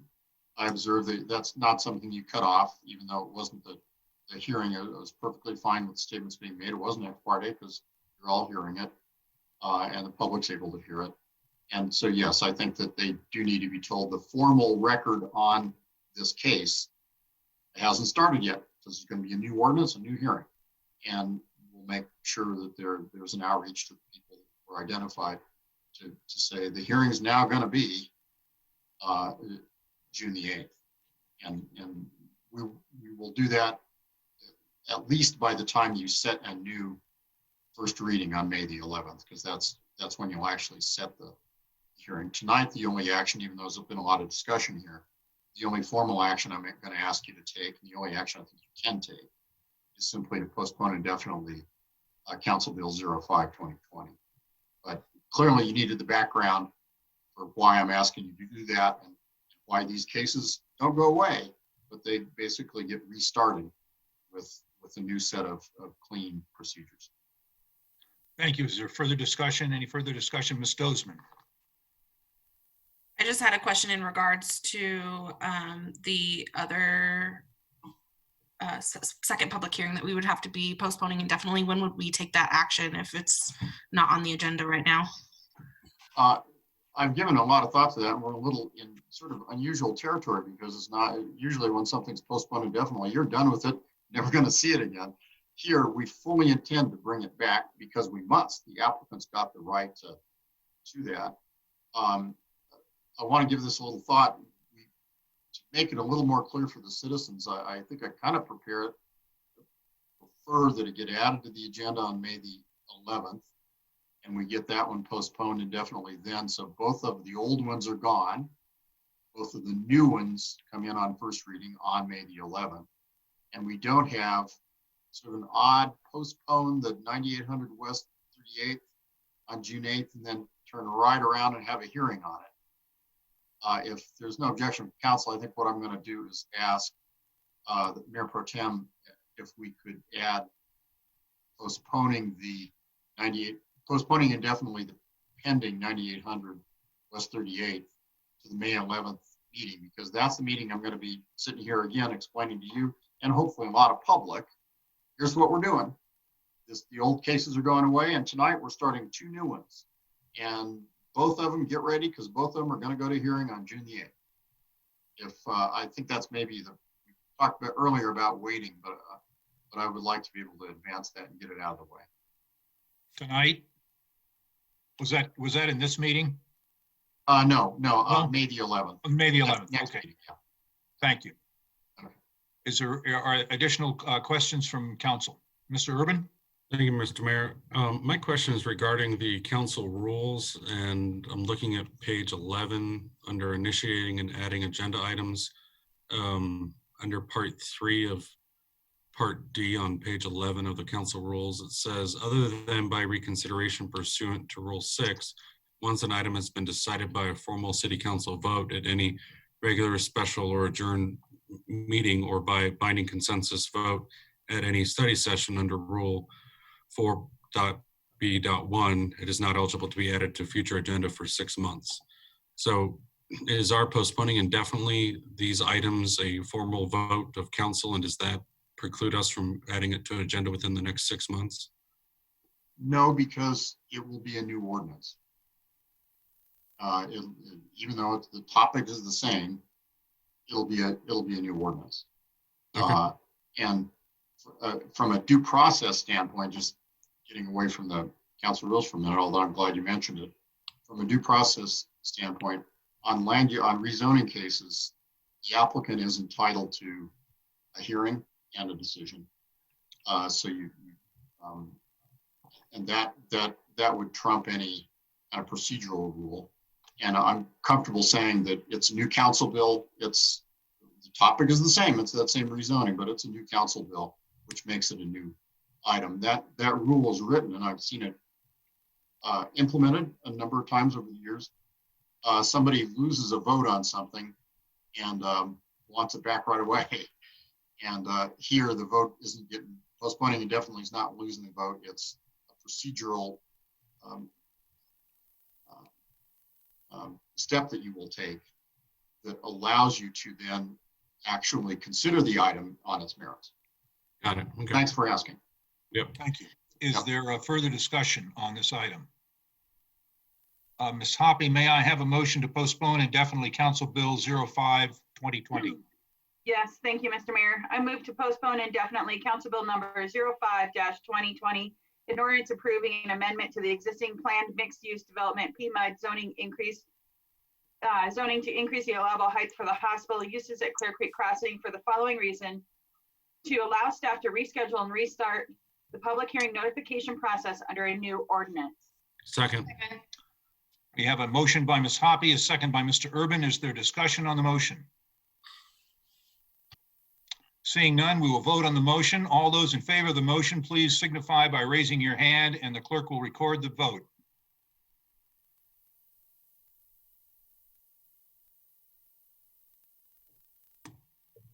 Mr. Mayor, the motion has passed unanimously. The item is indefinitely postponed. Thank you very much. We will Thank now you, move council. to I item appreciate number your 2. help. Mr. Dahl, it's item number 2, Ms. Nosler-Beck, would you please introduce this item? Thanks, Mayor. Council Bill number 07-2020, an ordinance vacating any interest held by the city in a portion of, sorry, my screen just went away from me.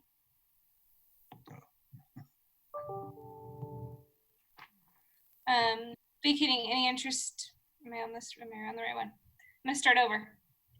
Council Bill number 07-2020, an ordinance vacating any interest held by the city in a portion of Youngfield Service Road, a public roadway.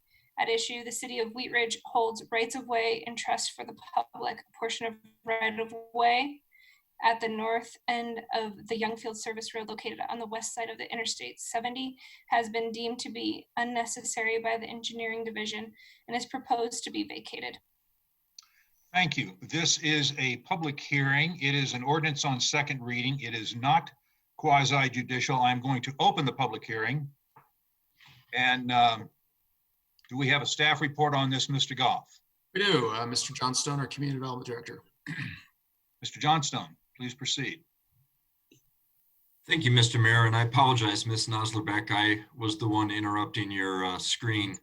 I was trying to share the screen, which doesn't seem to be. Oh, there you are.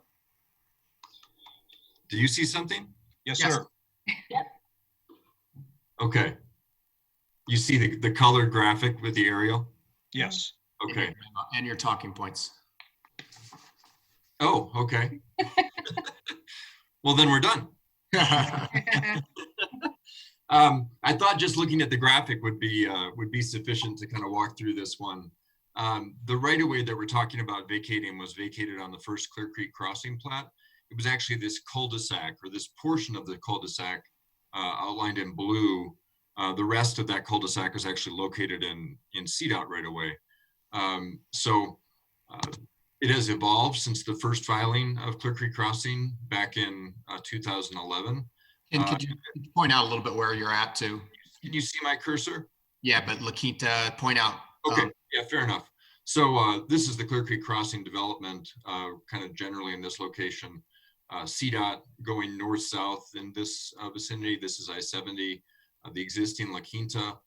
Clear Creek Drive, which has recently been built and goes in this direction. And then the new recently opened, or at least partially opened, hook ramps off of I-70.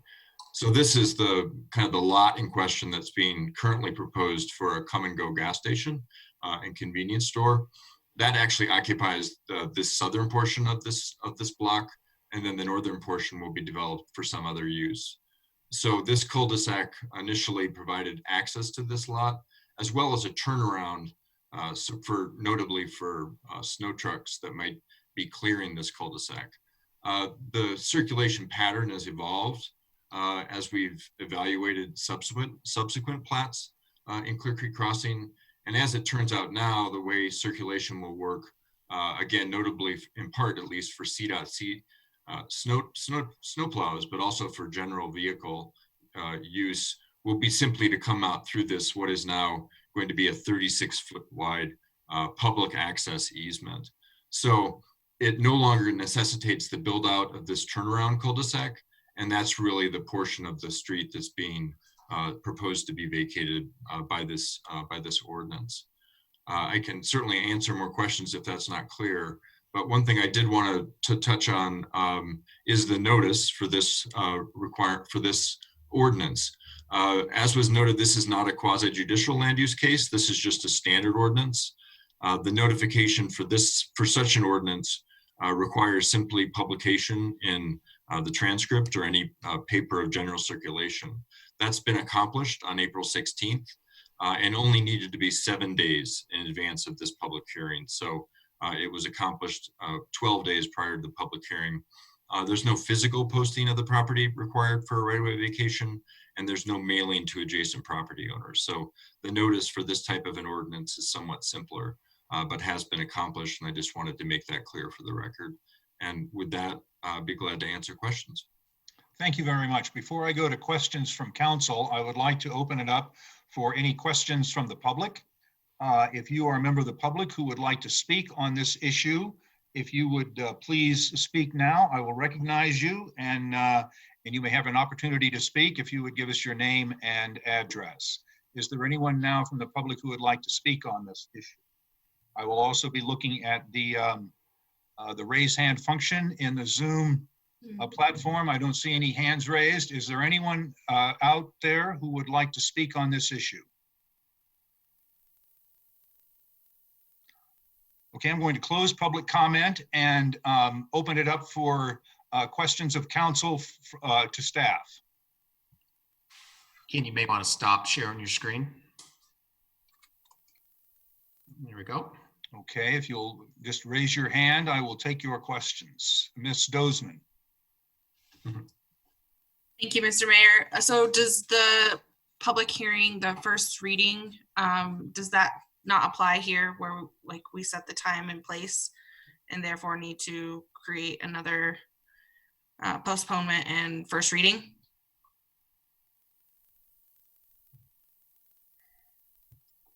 I think that's for Ken. Ken, the first reading was appropriately noted, right? Yes, I'm just trying to, But probably for in-person meeting. it was for the April 13th.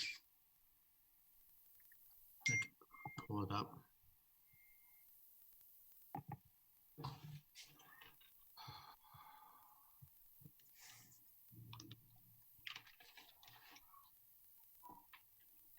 Patrick, did you say you're pulling it up? I'm trying to, yeah.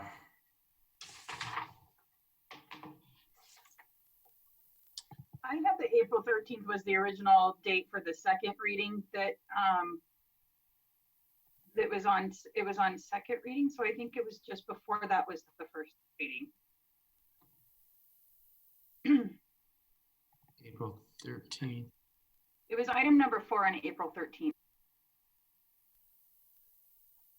And I know Lauren Right. Mikulak is on the call as well. Allison, do you want to let her in? But the original first reading was March 9th. Yeah. Can you hear me? This is Lauren. So the original first reading was March 9th. We published right after first reading, similar to the other cases. It published in the newspaper to be an in-person meeting. And then after the April 13th meeting, when this item was continued, we updated the newspaper publication on the morning of the 14th to be published that Thursday to indicate that this specific item would be heard in a virtual meeting format, and that met the 7-day, I believe 7-day notice requirement required for an ordinance that's not a quasi-judicial item. So we have Ms. Dozeman. Yeah, so I guess my follow-up would be for Mr. Dahl. Like we've had to postpone indefinitely due to the first reading noting the date, time, and place, the place being City Hall. Would that be applicable to this as well or not because it's not quasi-judicial? 2 reasons. Number one, it's not quasi-judicial, so you don't have it's a legislative act that you're taking. And the state legislature will, at the very last minute, decide that they're going to pass something, postpone it, do stuff with it. It's legislative. And in that arena, you don't have the same kind of due process rights of people that you otherwise have. Clearly, there's a hearing requirement, but that hearing requirement has been noticed out and put in the paper. In contrast to the ones we just dealt with, the notice in the paper was short, and that needed to be fixed. You're left with sort of a real inside baseball kind of debate about, well, if the first reading ordinance statements noticed a place, do you have to stick with that? By itself, in a legislative context, no. Where it's a quasi-judicial matter involving people's due process rights, and where the newspaper publication was in fact short, then yes. And in order for those other 2 cases, because they were quasi-judicial, to have no question about the proper procedure, I strongly urge, and I very much appreciate your postponing indefinitely and starting over. Here, it's a legislative matter that doesn't carry the same kind of concern. And in fact, the key noticing requirement, which is the newspaper publication 7 days, was properly achieved.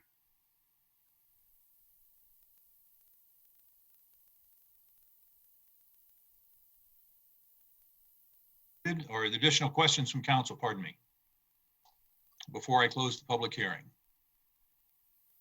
I'm going to close the public hearing, and a motion is in order. Ms. Nosler-Beck. Thanks, Mayor. I move to approve Council Bill number 07-2020, an ordinance vacating any interest held by the city in a portion of Youngfield Service Road, a public roadway, on second reading, and that it take effect 15 days after final publication. Second. There's a motion and a second by Mr. Urban. Is there discussion on the motion? Seeing none, will the clerk please poll the council? If you're in favor of this motion, please raise your hand so the clerk can see your hand and register your vote.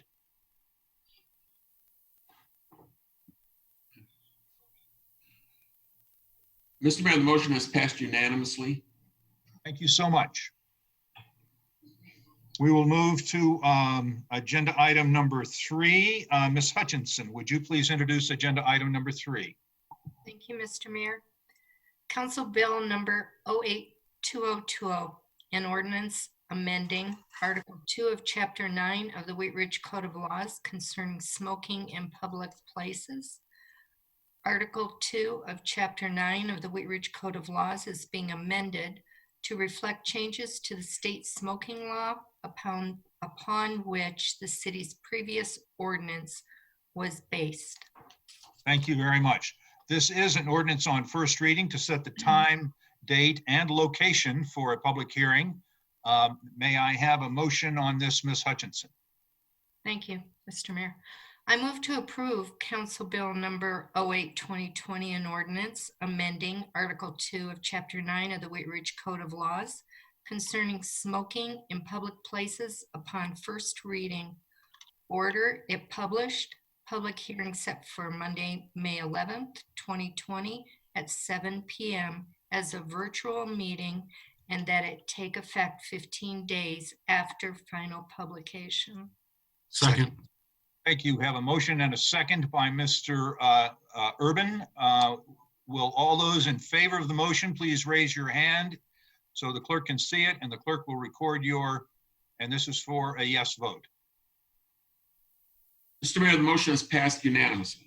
Thank you very much. We will now go to agenda item number 4. Ms. Hoppy, would you please introduce agenda item number 4? Thank you, Mr. Mayor. Council Bill number 09-2020, an ordinance amending Chapter 21 of the Wheat Ridge Code of Laws concerning streets and sidewalks.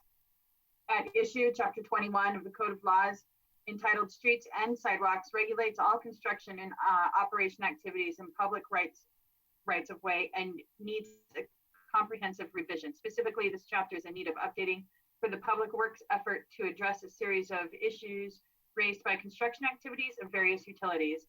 This ordinance modifies the Code of Laws accordingly and has incorporated suggested language from a model ordinance used as a base by many other Colorado municipalities.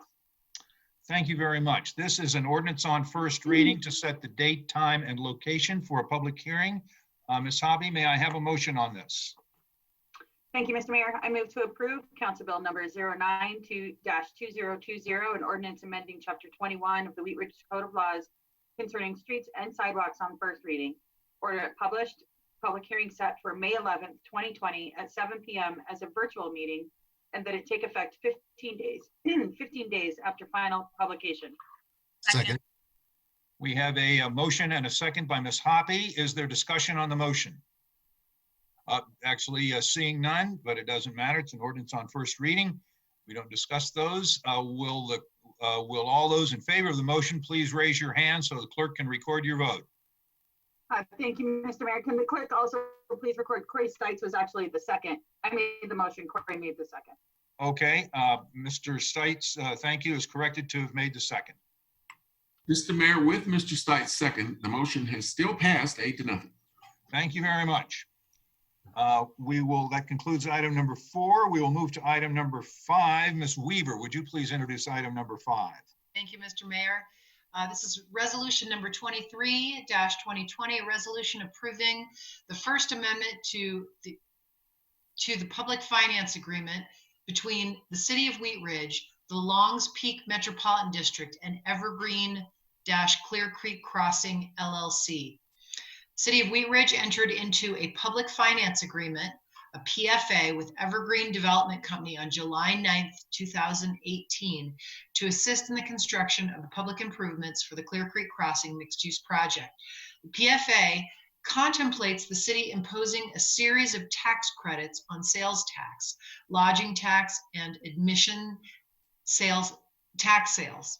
As this project has progressed, and in light of the new economic challenges caused by the COVID-19 pandemic, Evergreen is requesting an amendment to the PFA to allow for a 3% tax credit on service sales to capture this additional revenue source to help pay for the public infrastructure required for this project. Thank you. This is a resolution. Mr. Goff, do we have a staff report on this issue? I do. And also I'd like to introduce Tyler Carlson is here with Evergreen, and Russell Newton, I think, is on the line somewhere too. He's with Longs Peak Metropolitan District. But the issue statement is pretty clear in this, and this item and your next item on the agenda, the PIF collecting agent agreement, are two agreements that the city has with Evergreen and Longs Peak Metropolitan District. And as Councilmember Weaver mentioned, the public finance agreement was adopted by City Council back in 2018, and that contemplates the city sharing back certain revenues with the Longs Peak Metropolitan District to help pay for $20 million worth of bonds that are needed to build the public infrastructure required for the Clear Creek Crossing development. And as Councilmember Weaver mentioned, the current public finance agreement and the PIF collecting agreement, which you will consider next, contemplate using sales tax and lodgers tax and emissions tax, sharing a portion of those back again to help pay for the public infrastructure. And maybe Tyler can speak about this a little bit more, but as you can all imagine, the retail sector has really changed. It's been changing over the last numerous years just because of online sales, and then COVID-19 is causing another hiccup in kind of the retail market as we speak. We're starting to see a lot of more of selling less of goods that are taxable under Colorado state law and Wheat Ridge law, and selling more of services which are not taxable today. So Evergreen and Longs Peak is requesting that we amend the public finance agreement and the PIF collecting agreement so that a public improvement fee can be added on to the sales of services. And Tyler and Evergreen is negotiating with several different tenants that are hopefully going to come to Clear Creek Crossing that provide services, and they've agreed to allow a public improvement fee to be put on top of their sales of their services. So I think I'm gonna, hopefully I didn't butcher that, Tyler. I'll turn that over to Tyler and let him, and if Russell's on, to speak to this issue. Mr. Carlson, thank you for joining us. Please proceed.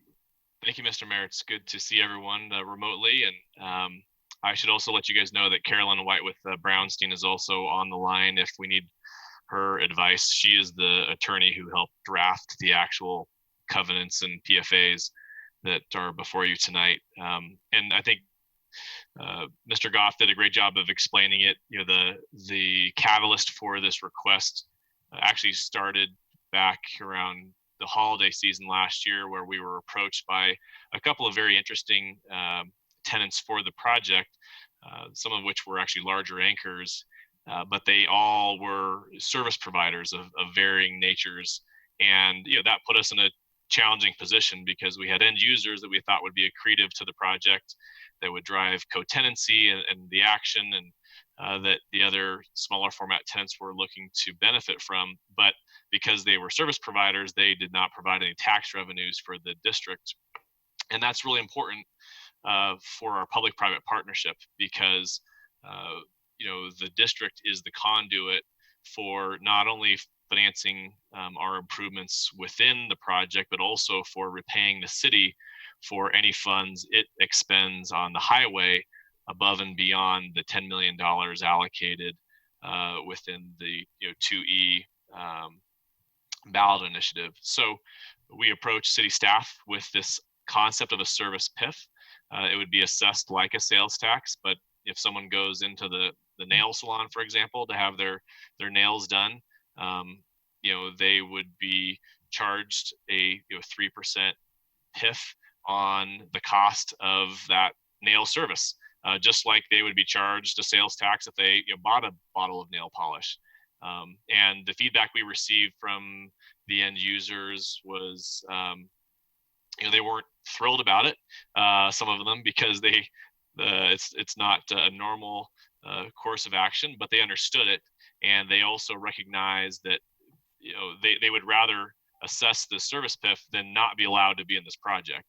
I guess is probably the straightest way of saying it. So the reception from the market was positive, and we believe we've created some documents before you tonight that allow that to happen, and will really allow us to negotiate deals with any end user, regardless of whether they produce sales or services, for the financial benefit of our partnership with the city of Wheat Ridge. And with that, I think I'll just turn it back to you guys for any questions anyone might have for Carolyn or Russ on maybe the legal details of the documents.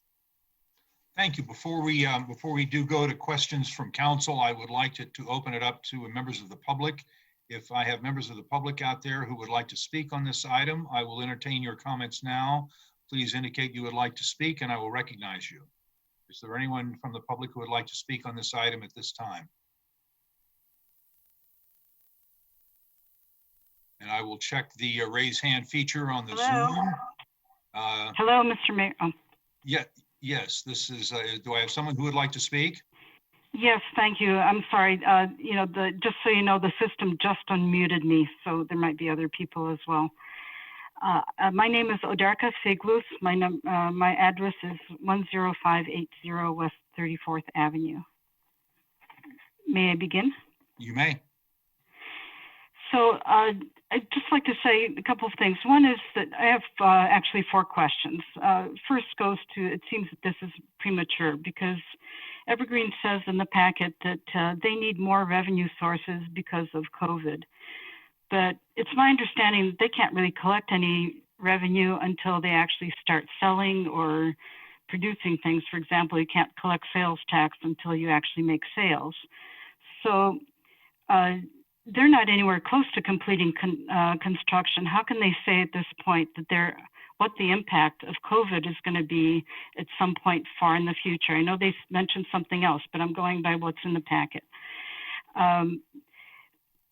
The second question is, have you as council reviewed the numbers? And if so, why aren't those numbers in the packets? Now, none of us can go to a financial institution and say, we need more money because we need it and please give it to us.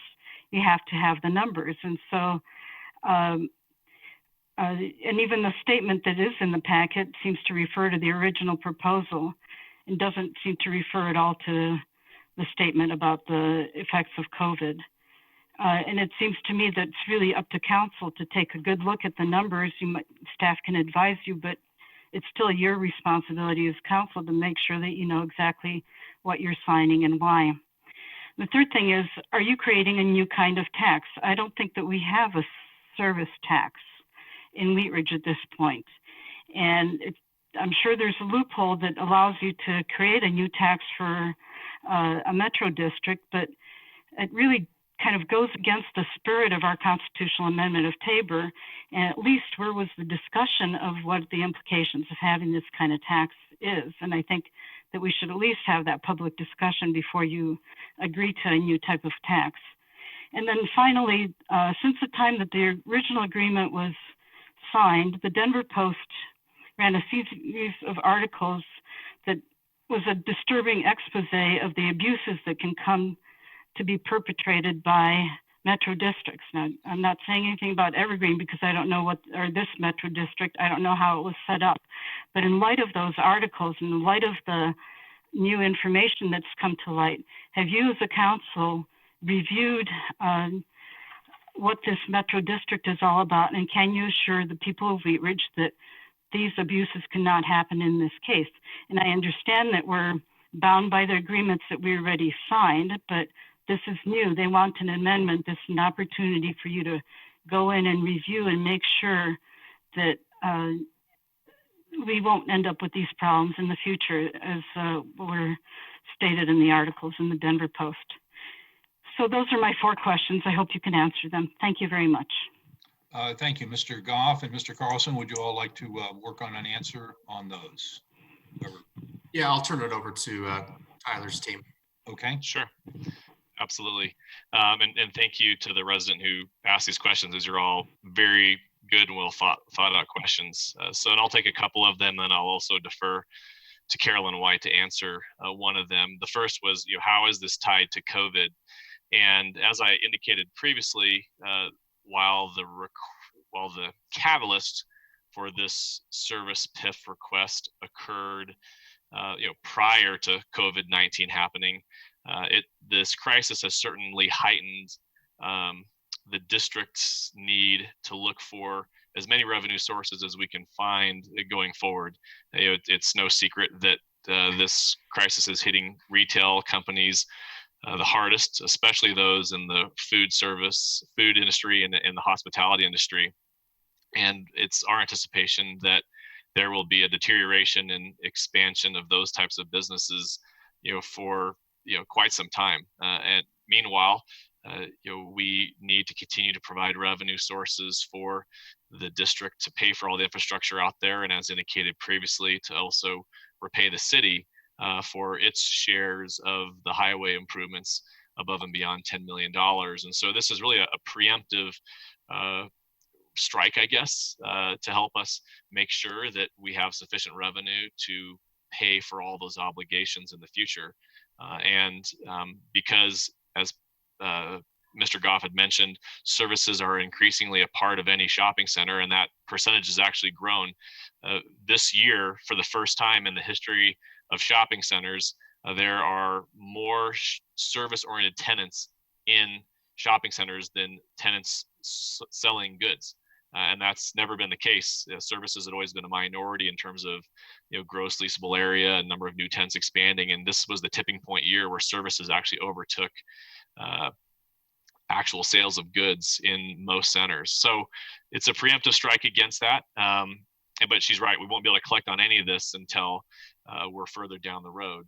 I would also say that the reason why there's no quote numbers in the packets is because we're unable at this point to project the types of revenue that will come to the district or to the city as a result of this service PIF. And so because we aren't able to make projections, or none frankly to give to the city, but what I can tell you is this will make sure that users who come to Clear Creek don't slip through the financial cracks. And this happens in a lot of shopping center deals where there is a public-private partnership struck with rosy financial projections of sales taxes that everyone will enjoy over the years. And when actual leasing happens, those projections sometimes don't come to fruition because there have been service providers who have leased space who do not pay into the city sales tax funds. And so what this PIF will do is allow us to not have those types of users slip through the cracks. We will receive revenue from them. Those revenues will flow to the district, which will help pay for the infrastructure and also help repay the city, which we think is a win for both sides. And then, I'll turn the time over to Carolyn White to talk about whether this is a tax or a fee. It's actually a fee, and it does work within Tabor, but I'll let her explain that. And then after Carolyn, maybe Russ Newton who's our Metro District Attorney, can speak to how our district is set up and how it avoids some of the abuses that were highlighted by those Denver Post articles. So with that, if it's okay with you, Mr. Mayor, I would love to share the spotlight with Carolyn White and then Russ Newton. Ms. White, welcome, and please proceed. Thank you, Mayor and City Council. Carolyn White, Land Use Council and Public Finance Council for Evergreen Development. And I wanted to be really, really clear about that. The revenue source that we're talking about here, a services PIF, is not a tax. It is a fee imposed by private contract between two private parties by means of a covenant, a document that's recorded against the property, and basically says anybody who engages in a transaction on that property agrees to collect and remit the fee. And it's not money out of the city's pocket because the city doesn't have a tax right now on this particular type of category of business activity. It's a private contract. And really, the only thing that the city's being asked to do here with these two documents tonight is to allow the district to use this as a revenue source to replace revenue that it otherwise was previously authorized to receive under the PFA, namely an add-on sales tax PIF. But however, for all the reasons that were explained by Tyler Carlson, in the event that there end up being more service businesses here than retail sales tax generating businesses, we want to make sure that those service businesses still pay their fair share of the infrastructure and don't get a free ride just because those services are not taxed the same way that retail sales are taxed. So it's really a substitute for a revenue source that was already estimated, anticipated, and authorized based on the changing trends of what types of tenants are likely to go in these locations. One other comment I'll make about that, you notice that you're not approving the PIF covenant document tonight, and that is because it's a private contract between two private parties and doesn't require city council approval. What you're considering is the ability for the project to substitute that revenue stream for one that was already in the PFA, and then if you approve the PIF collecting agreement, then the city's agreeing to serve as the collection agent for that other revenue stream the same way that you already do for the sales tax and the add-on sales tax. So it's not a Tabor issue, it's not a tax, it doesn't require a vote of the people, it's a fee imposed by private contract, and that's why it's not a legal issue. And I also want to mention it's not a fee of the district, it's a fee of the private landowner, in this case, Evergreen Development. So let me just stop there, but of course, happy to answer any further questions that you or the public may have about it. Thank you very much. And I'm sorry, Mr. Carlson, I can't recall whether I'm going back to you or to Mr. Newton. To Mr. Newton, please. Mr. Newton, welcome to our meeting. Please proceed.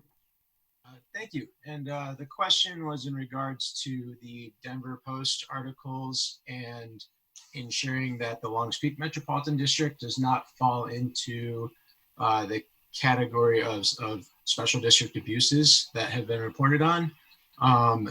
The district recently, in 2018, hand in hand with all of this, amended its service plan with the goal of updating it for this project and to be as transparent as possible about what the district can and cannot do. All of the financing arrangements have been in step with the city and have been third-party reviewed. And the district, that's my job is to make sure that it is in compliance with all the notice requirements, its electoral authority, everything that goes along with a public government, just like Jerry's job is for the city of Wheat Ridge. So very confident that the district is doing everything the right way and in the way that is the best for the public health, safety, and welfare of the community, the city, and the district. Thank you. Anything further, Mr. Carlson, on this question, or Mr. Goff? Yeah, I would add just one thing, Mr. Mayor, on the topic of transparency. In every single letter of intent, in every single contract, every single lease in Clear Creek Crossing, we very explicitly disclose up front that this project is part of the city urban renewal area. It's in the Metro District, that PIFs are assessed. And, we are within the context of this particular district only dealing with professional companies. It's some districts have a challenge because they are the preponderance of their property owners are private individuals and homeowners who are less sophisticated in the matters of real estate law and districts and things of that nature. In our district right now, there are no homeowners. There will be no homeowners. There will ultimately be some renters who rent homes in the apartment community that's currently under construction. But there's no one who will be buying a piece of property and not understand, frankly, what they're getting into. So that's one of the big distinctions I think that our district has from many of those disclosed in that Denver Post article series, which those were primarily residential districts with homeowners who did not fundamentally understand what they were buying into and felt like they had a taxation without representation problem because they had no way of changing the trajectory of a district within which they owned a home. Here, we will not have that problem just because it's a commercially driven district. Thank you. Mr. Goff, did you have something to add there? Yeah, I just wanted to add one item, make sure that the public and council understands that the only really term that is changing in our agreement on this project is adding this new revenue source ability. Nothing else is changing. We're not going to be giving any more money to the project. That is already capped and set at the $20 million bonds. And, you know, the city is contributing the 10 million also from our 2E funds for the hook ramps, but nothing else changes except for adding a new revenue source. Thank you. Do I have any other additional questions from the public? We will, if you would like, or from the public and would like to. Somebody's got their hand up, Mr. Mayor. Okay, let me go to the hands. And Mrs. Orina Morozovic. Pardon me if I don't pronounce your name correctly. If you would please give us your name and address, and then you may speak. Sure. Sorry, Anna Morozovic, 3651 Ward Road. My question is, since Lutheran provides a service, are we going to be taxed on that service when we go to visit them there? And also, I just pulled up a Denver Post article that says Colorado's Metro District developers among the biggest campaign contributors. So I'm really curious as to how much you've contributed towards anything that's going on here in Wheat Ridge, including any elections. Thank you, Mr. Carlson. Yes, happy to answer that question. While the actual PIF covenant itself is not being approved by the city, what I can tell you is that the covenant that we will be recording on the property, should the PFA amendment and the PIF collection agreement be approved tonight, excludes both healthcare expenses or healthcare services, excuse me, and financial services. We in no way want to step into federal healthcare and insurance regulation and payments, nor do we want to touch banking regulations or anything of that nature. So I think the resident should rest assured that this will in no way impact Lutheran's provision of services or what they charge. Lutheran is already subject to the sales tax PIFs for something you maybe buy in the gift shop, for example. Those sales would be part of the existing public-private partnership with the city, but they are not, but their healthcare services will not be impacted by this at all. Nor will we have a pending transaction with Foothills Credit Union, for example, that will be going to Planning Commission here, hopefully in the next 45 days, and their services, for example, as a bank or credit union, are also excluded. And I can also say that Evergreen nor myself personally have contributed any campaigns in Wheat Ridge. We're big supporters. We've contributed money to charitable events and social events within the community that we support. We always try to be a part of the local community and make sure that we're putting our money where our mouths are, but we have not attempted to influence any elections before council. That is for sure. Thank you. Are there any more comments from the public on this item? I don't hear any, so we will close public comments. I will open it for questions from council. Raise your hand if you have a question. Ms. Dozeman? So my first question is like what the education is around the project for notifying consumers of the fees and taxes, because I know a lot of times it's mostly just on your receipt, and so you're not really subject to knowing what all fees are involved until after you've already purchased an item or a service in this case. And then my second question would be like, what is the full percentage of either taxes or fees? Like, can you just give like an outline of all of them? Sure thing.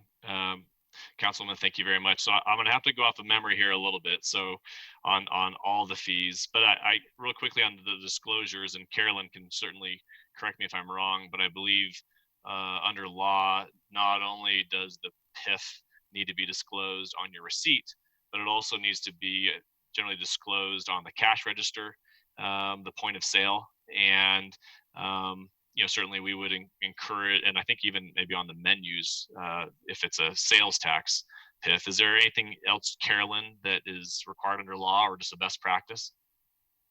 Mayor, Council, to be really technical, none of those things are required by law, but they are best practices, and certainly we intend to undertake them here. So the typical best practices include not only on the receipt, but some type of point of sale placard or notification at the register if there is one. Some types of service businesses might not have a physical register or a counter that looks like you're used to checking out in a retail sales shop. And there are other ways that they can comply with that disclosure when people sign up and make an appointment for the service, so that they have full awareness that they're going to be charged this fee. I'm just talking about the service one now.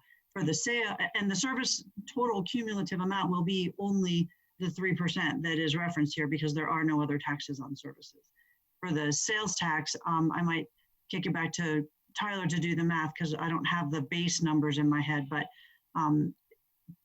so that I will just say best practices that are followed elsewhere in other centers where this type of fee applies, we intend to follow all of them here, and that includes disclosure other than on the receipt at the point of sale.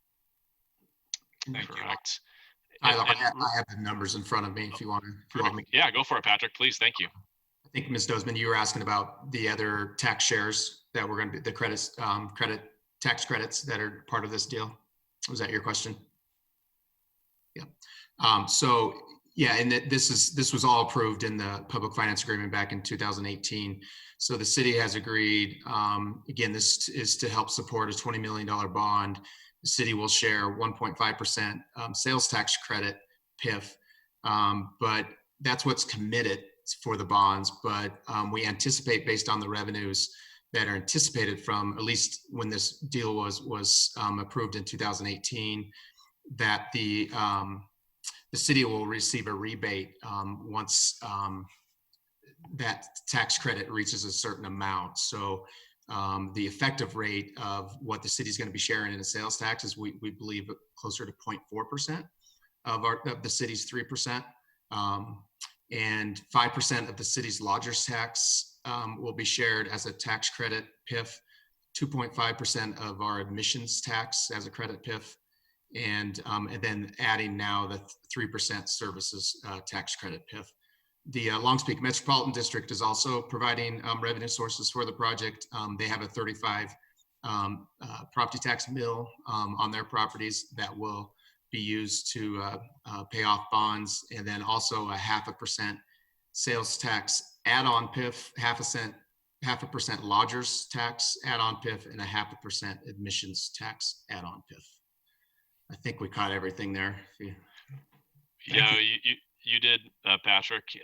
One just point of clarification is, technically the services PIF will be a quote, add-on PIF, because it doesn't currently exist. So if anything, the project will be paying a greater proportion of revenue towards it, because if you replace sales taxes with the PIF, service PIF revenue, it's less money out of the city's pocket in theory, and it's more money just coming from the district side of the ledger. So it'll actually help buy down your effective sales tax sharing ratio even more. Are there additional questions from council? Seeing none, Ms. Weaver, may I have a motion on agenda item number 5? Yes, thank you, Mr. Mayor. I move to approve resolution number 23-2020, a resolution approving the First Amendment to the Public Finance Agreement by and between the City of Wheat Ridge, the Longs Peak Metropolitan District, and Evergreen Clear Creek Crossing, LLC. Second. Who had the second? Ms. Hoppy. Ms. Hoppy. We have a motion and a second. Do we have discussion on the motion? Seeing none, will all those in favor of the motion please signify by raising your hand, and the clerk will record your vote.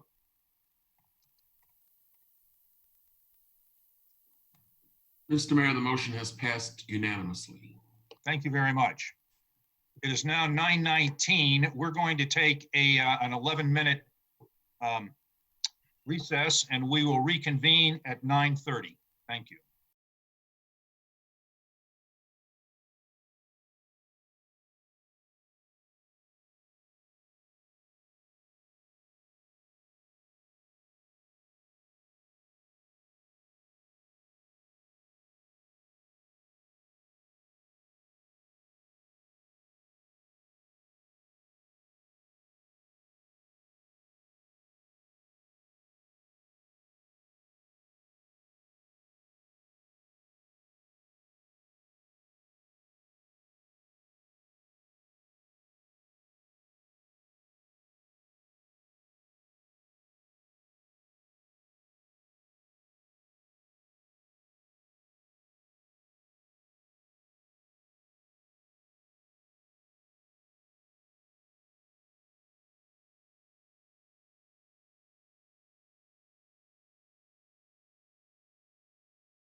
Okay,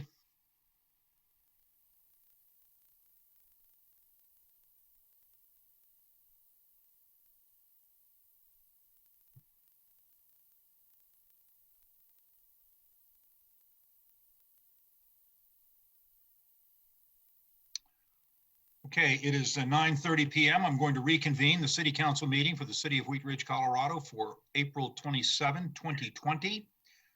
We will start with agenda item number 6. Mr. Stites, would you please introduce this item? Thank you, Mr. Mayor. Resolution number 24-2020, a resolution approving the First Amendment to the PIF collecting agency agreement among the City of Wheat Ridge, the Longs Peak Metropolitan District, and Evergreen Clear Creek Crossing LLC. At issue, the Longs Peak Metropolitan District, Evergreen Clear Creek Crossing LLC, and the City of Wheat Ridge entered into a public financing agreement, PFA, for the Clear Creek Crossing multi-use development project on July 9th, 2018. The PFA provides for the use of public improvement fees, PIFs, to support bonds for the construction of public improvements associated with the project. The PIF collecting agency agreement appoints the city as collecting agent for purposes of receiving, collecting, administering, remitting, and dispersing all PIF revenue pursuant to the terms of the PFA. As this project has progressed and in light of the new economic challenges caused by COVID-19 pandemic, Evergreen is requesting an amendment to the PIF collecting agency agreement to allow for a 3% tax credit on service sales to capture this additional revenue source to help pay for public infrastructure required for this project. Thank you, Mr. Goff. Do we have a staff report on this? Yeah, the issue statement pretty much covers this, and then the discussion we just had on the last item covers this item too. It's just that this is a separate agreement with the city. We have agreed to be the collecting agent for the district, and the city will receive a 2% fee for doing that. And so we just need to amend this agreement to allow this new revenue source to be added also to this agreement. Okay, thank you very much. I would like to open this up to the public for a comment on this. Is there anyone in the public who would like to comment on agenda item number 6? Please indicate by speaking and I will recognize you. I don't see anyone on the Zoom hand. Is there anyone from the public who would like to speak on this item? Please speak now. Okay, I don't hear anyone wishing to speak, so we will go to questions from council on the staff report. Any questions on this item? Hearing none, Mr. Stites, may I have a motion on this? Mr. Mayor. Oh, one moment. I see Ms. Hutchinson has a question. You're muted. Thank you, Mr. Mayor. Yes, ma'am. So, Mr. Goff, can you go over again, how is this different than the thing we just heard about? As far as the extra percentage of whatever going to what? Collecting the money? Is that what it's for? Yeah, this is just an agreement between the city and the district for the city to actually collect these credit PIFs and add-on PIFs, or not the add-on, right? We'll just collect the credit PIFs, and then we'll distribute the city, as we collect sales tax, the city will also collect these PIFs, and then we'll distribute that money back to the district, which they'll use to pay off the bonds for the public infrastructure. So nothing's changed from the last item that we discussed. All the numbers are the same. This is just amending this agreement that says the city will be that collecting agent to collect that PIF. So I guess I'm wondering, why does the city have to do this? Why doesn't the district do this? Usually where there's a district like this in a city, it's usually a city or a third party agency that the district contracts with. And we feel that the city has the experience and background to collect taxes and fees. We have the experience to do it. it just makes sense for the vendors to submit both their sales tax and the PIF to the same agency. So it's better for the tenants that are going to be out there. It's less confusion. Yeah, I think, and we'll get paid for it. Okay, so, and then when you're talking about tenants, are there going to be people who actually own property there, or they're just going to be running it? Tyler, you want to speak to that? Sure thing. There'll be a mixture of both. We have some end users who prefer to own their own property and they're purchasing land from Evergreen. We've had 2 sales already. One's to our multifamily group for building the multifamily project. We've also sold land, as you guys all know, to SCL Health for their own development of their property. And based upon the approval of the vacation, the right-of-way vacation earlier this evening, we'll now be able to move forward with our closing with come and go gas stations. They'll buy their own property.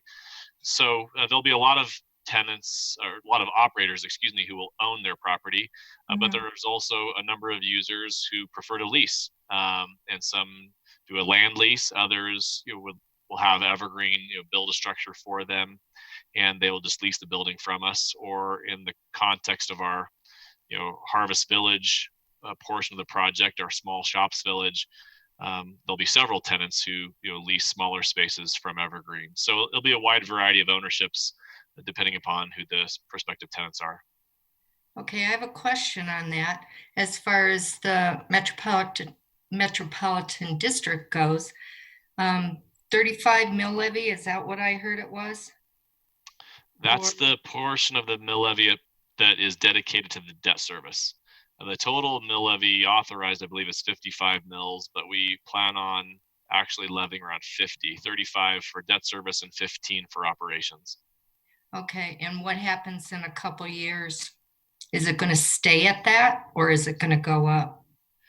So the mill levies are capped in the service plan, so we can't increase them, but there is something under Colorado law called Gallagherization, which you may have heard that term. And under the Gallagher Amendment, under the Colorado law, there's a fixed ratio between commercial and residential property tax collections that's established by law. And so whenever there's a reduction in the residential assessment ratio, there's what's called a Gallagher effect, which ratchets up the commercial property mill levies to offset the reduction in the residential assessment ratio so that everything is equalized. Am I explaining that well enough, Carolyn? And so there will be some Gallagher increases, but it's not to do with us. It's because of state law. Is that fair to say? Well, my one concern is about metro districts and I get it how you say you're all good. But for people who own property there, increasing in mill levies and that, I would hate to see where there would be property where it ends up where people cannot afford to be there because the tax rate has gone up too much, which has happened before with metro districts. Yes, you are preaching to the choir, sister, because both Carolyn and I sit on industry boards consulting with the state legislature on this issue. There is a significant commercial property tax problem in the state, with or without metro districts, and it's a real issue, and it does frankly impact our leasing because for any given operator, or especially a tenant, they can only afford to pay so much in total occupancy cost, whether that's taxes or rent or whatever. And so the more they have to pay in taxes, frankly, the less they can pay in rent, because they've only got a certain amount of revenues to pay for all their bills. So it's a material issue, and we're thoughtful and cautious about it. And that's why we also upfront disclose the districts. We make our own tax projections for our tenants. They have an understanding of what they're getting into. But ultimately, all of it is frankly subject to the assessors and how aggressively they assess properties. And that's without all of our controls, and until we can convince the state legislator to take up the issue and deal with it with the state tax administrator. Okay, thank you. Thank you. Additional questions from council? Seeing none, Mr. Stites, may I have a motion on this item? Thank you, Mr. Mayor. I move to approve resolution number 24-2020, a resolution approving the First Amendment to the PIF collecting agent agreement between the City of Wheat Ridge, Longs Peak Metropolitan District, and Evergreen Clear Creek Crossing LLC. Second. We have a motion and a second by Ms. Hoppy. Is that correct? Hulteen. Hulteen. Okay, I'm sorry. Is there discussion on the motion? Seeing none, we will go to a vote. If all those in favor, please raise your hand and the clerk will record the votes.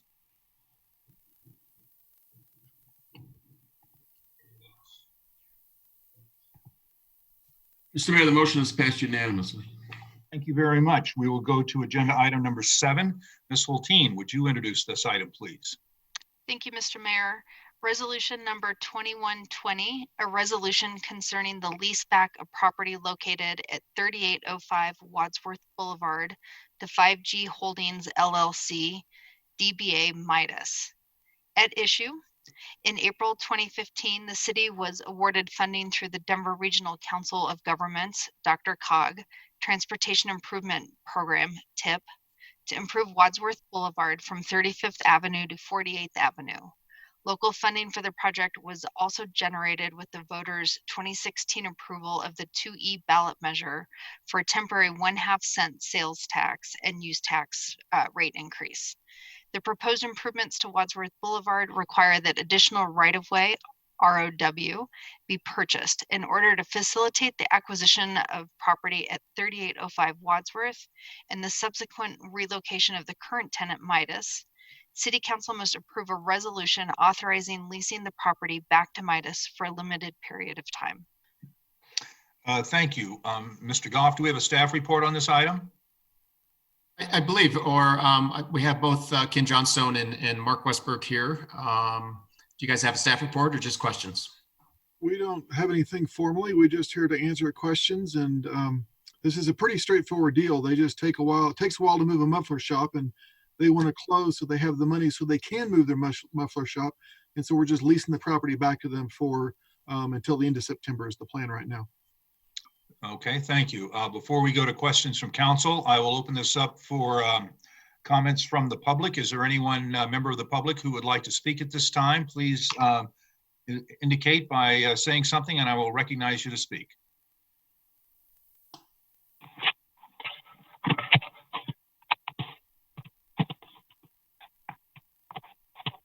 Can you hear Vivian? Yes, ma'am, I can hear Vivian. Please, please introduce yourself and you may speak. Vivian Voss, 6920 West 47th Place.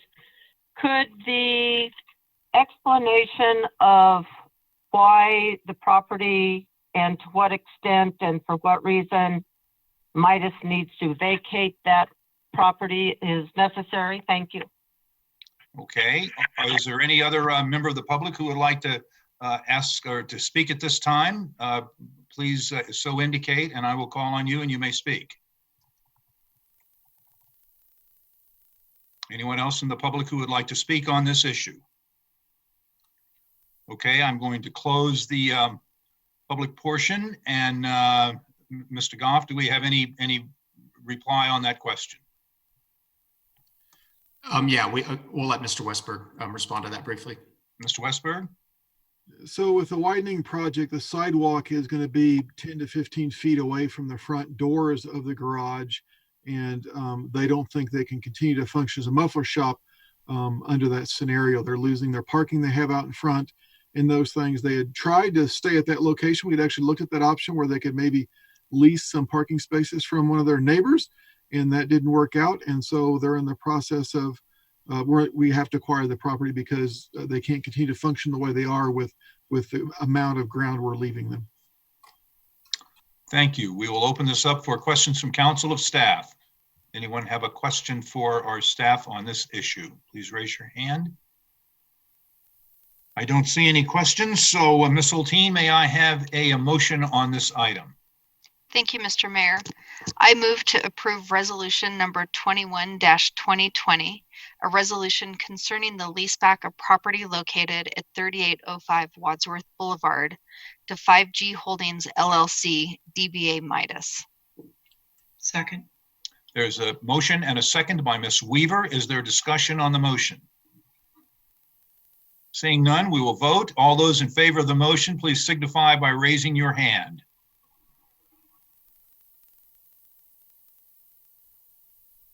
Mr. Mayor, the motion has passed unanimously.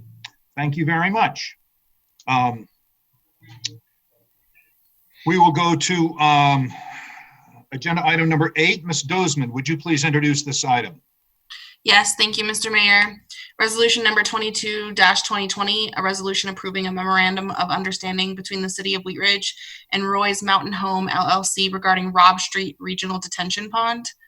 At issue, Mountain Gateway, a proposed new light industrial development project in the city of Arvada, is required to construct stormwater detention facilities. Rather than constructing the facilities on their property and to promote efficient land use, Mountain Gateway is proposing to expand the Ridge Road Regional Pond to provide the required stormwater detention. The pond is owned by the City of Wheat Ridge, with the Mile High Flood District assisting in maintaining the pond. This resolution approves a memorandum of understanding, MOU, allowing Mountain Gateway to construct those facilities and outlines the conditions between the two parties for the expansion of the pond. Thank you. And Mr. Goff, do we have a staff report on this? We do. That's also Mr. Westberg. Mr. Westberg, please proceed. Yeah, so again, just really quickly, we, council heard a related item to this, the land transfer that took place, I believe it was back in December. And so since that time, we've been working on finalizing this MOU to establish all the conditions and stuff to make all that happen. And they got held up a little bit by Arvada, and then we kind of got slowed down by the COVID thing, but we've gotten this in front of council now. This just finishes out all of that. Thank you very much. I will open this up to comments from the public. If there are a member of the public who would like to speak on agenda item number 8, I will entertain you right now. Is there someone who would like to speak on this? Please so indicate, and I will call on you and you may speak on this.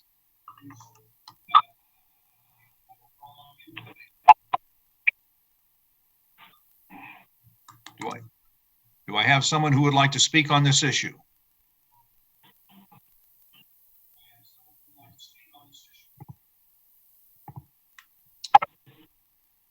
I hear some background noise, but I don't hear anyone asking to speak. Is there anyone here from the public who would like to speak on agenda item number 8? Okay, I will close the public comment on that, and I will open this up for questions of council. Do we have questions of council for staff on this issue? Okay, seeing none, Ms. Dozeman, may I have a motion on agenda item number 8? I move to approve resolution number 22-2020, a resolution approving a memorandum of understanding between the City of Wheat Ridge and Roy's Mountain Home LLC regarding Robb Street Regional Detention Pond. Second. We have a motion, and who was the second on that? Mr. Stites. We have a motion and a second. Do we have discussion on the motion? Seeing none, we'll go to a vote. Will all those in favor of the motion please raise your hand, and the clerk will record your vote.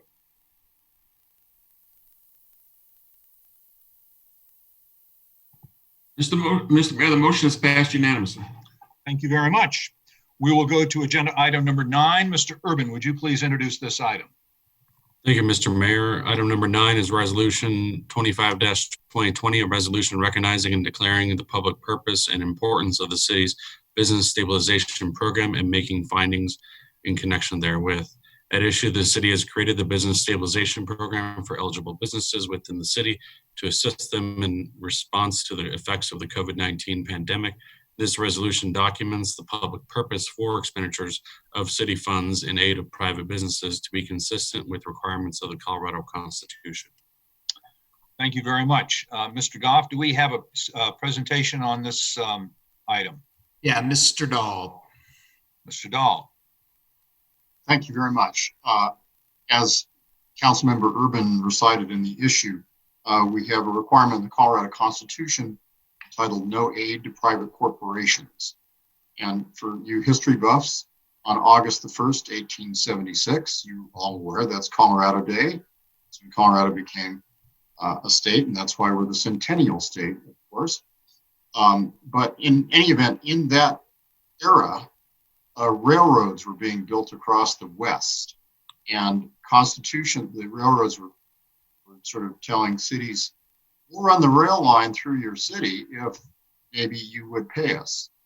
And so constitutions for new states in the West commonly included a prohibition on direct aid to corporations to really combat that kind of effort. So it's a little bit of a history lesson.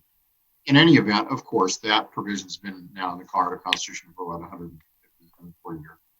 And it is common, of course, to have business assistance programs of various sorts. Very important. We have economic development departments in almost every city in the state. And there has grown up by case law a well-recognized public purpose exception to that prohibition so that those programs can take place.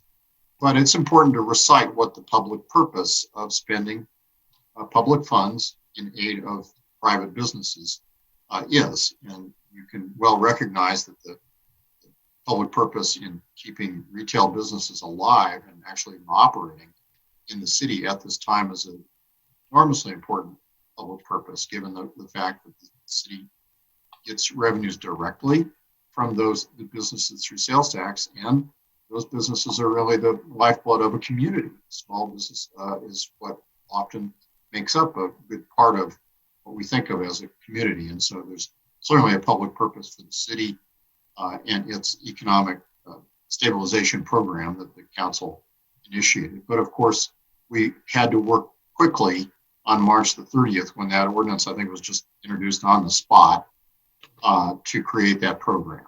And I wanted to back that resolution up with some additional declarations to be consistent with the public purpose doctrine that has grown up around that constitutional provision.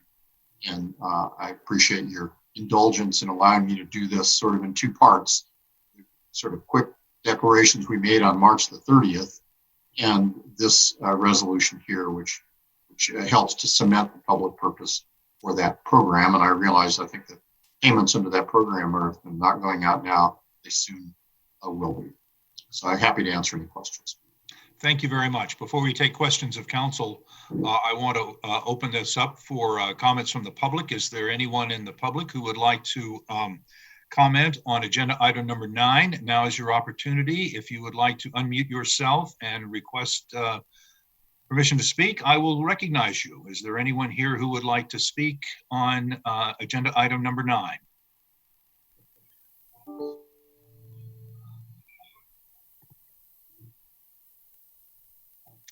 I don't hear anyone. Once again, is there anyone from the public who would like to comment on agenda item number 9? Okay, we will close our public comment and I will open it to questions from council and start with Mr. Urban. Thank you, Mr. Mayor. The question is for the city attorney as it relates to voting on this particular item. Is there anything that would preclude council members from voting on this item? No, I appreciate your asking the question. This item supports a program, and whether individual council members have businesses that may or may not apply to that program is not affected by this resolution, because this resolution supports the program as a policy. It is not a resolution that provides money for council member X's business, for example.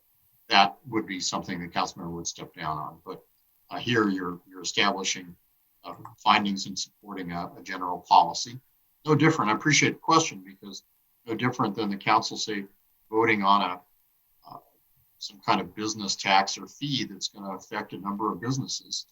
Council members can vote on those programs because it's program wide and it's not specific to one business. Even though their business may be affected, it's not about their business. It's about the program. And this is about the program, support with the program. And so all council members are enabled and must vote unless they have some other reason to step down. I don't believe that. Thanks for asking. Thank you. Thank you. Additional questions from council of staff on this item? Seeing none, Mr. Urban, may I have a motion on agenda item number 9? I move to approve Resolution 25-2020, a resolution recognizing and declaring the public purpose and importance of the city's business stabilization program and making findings in connection therewith. Second. There's a motion and a second by Mr. Stites. Is there discussion on the motion? Seeing none, we will go to a vote. All those in favor of the motion, please raise your hand and the clerk will record your vote. Mr. Mayor, the motion is passed unanimously. Thank you very much. That concludes the business portion of our meeting. I'd like to turn now to city manager's matters. Mr. Goff. Thank you, Mr. Mayor. Due to the late hour, I'll just keep it to one item, quick item. I think we mentioned to you over the last week that Jefferson County did receive their portion of the CARES Act funding. It's about $100 million.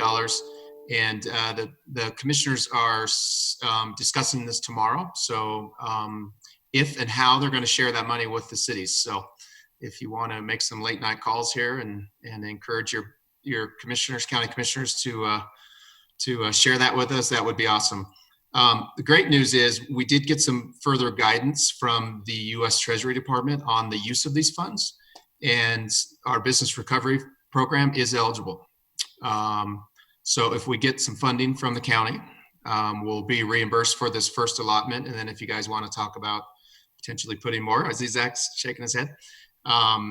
And then there's other items too. We got a little bit more direction on. So some good news there, but we still have to get the money from the county. So I'll leave it at that.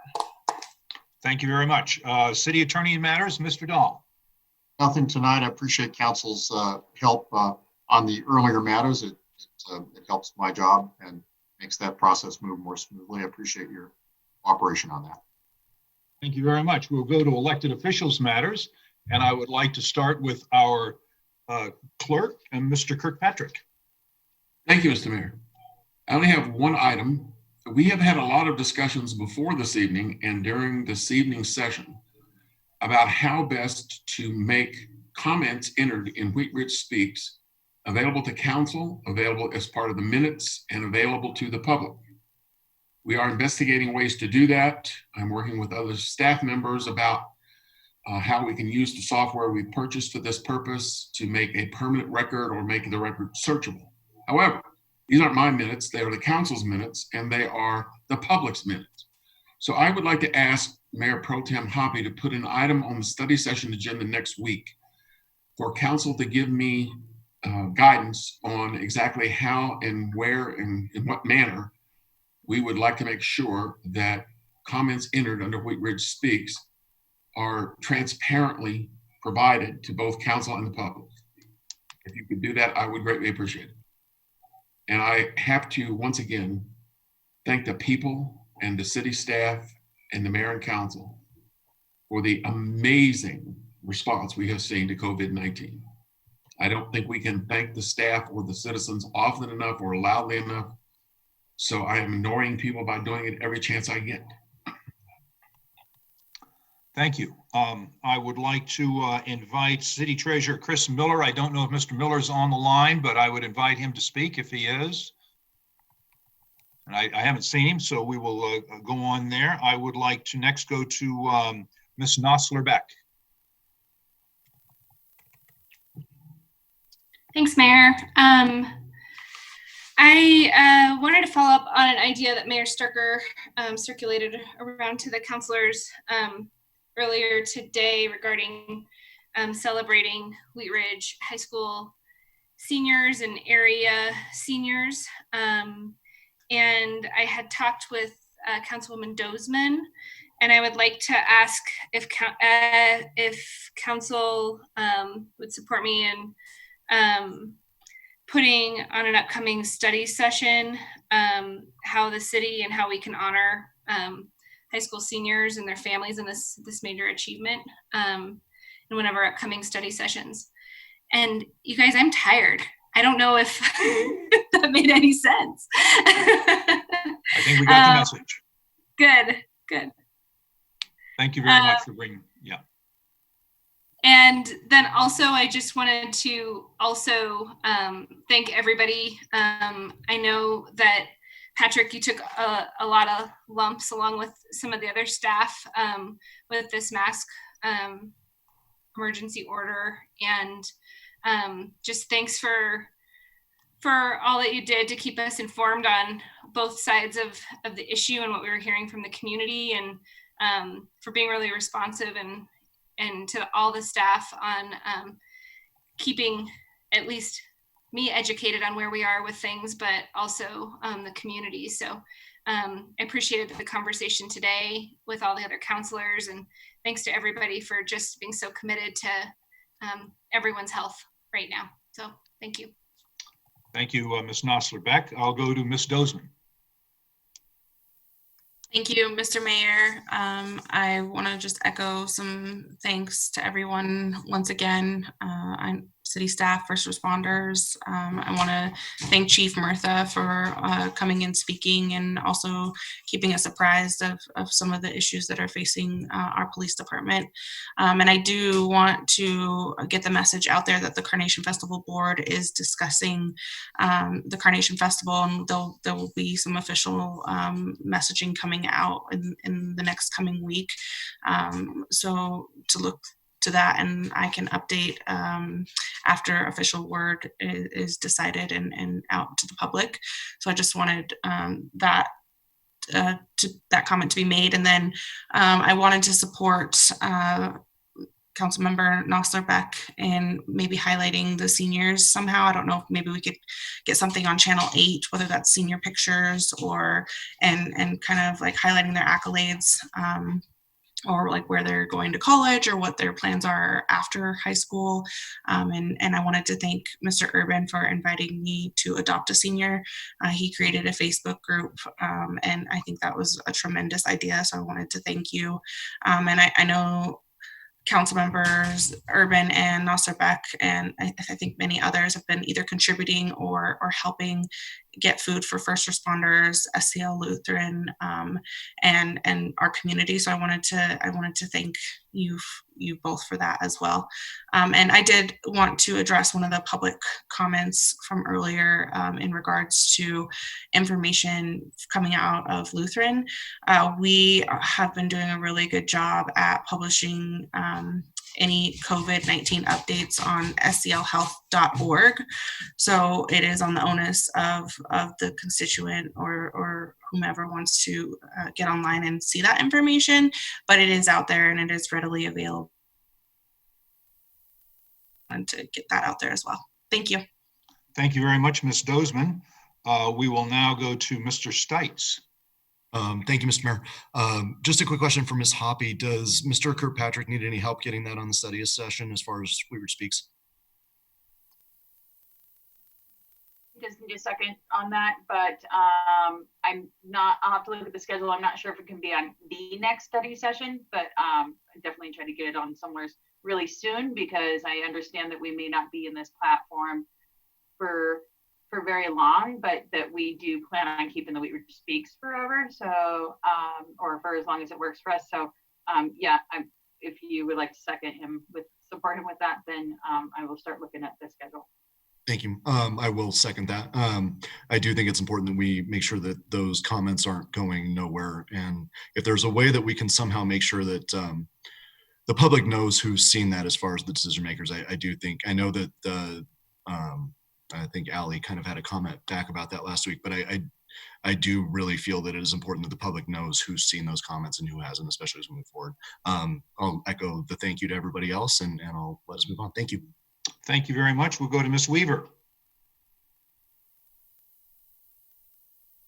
Thank you, Mr. Mayor. I don't have anything tonight. Thank you so much. Ms. Hulteen. Thank you, Mr. Mayor. Just continued gratitude for city staff and everyone who's serving our community right now. And I really want to especially thank our citizens. The last month, we are learning new ways of acting as a government, acting as a governing body, and communicating with one another. And it's bumpy and it's been a little bit messy.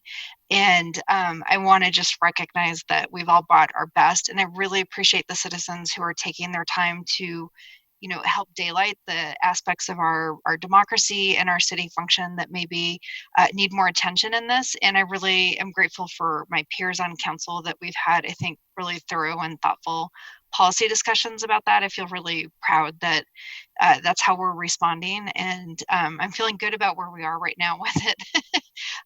But I've been really grateful for that because we are learning something really new and shaping it in real time. And I think we've overall, brought our best to it. So I just want to thank everyone, and I just want to wish Amanda's baby turkey good luck tonight.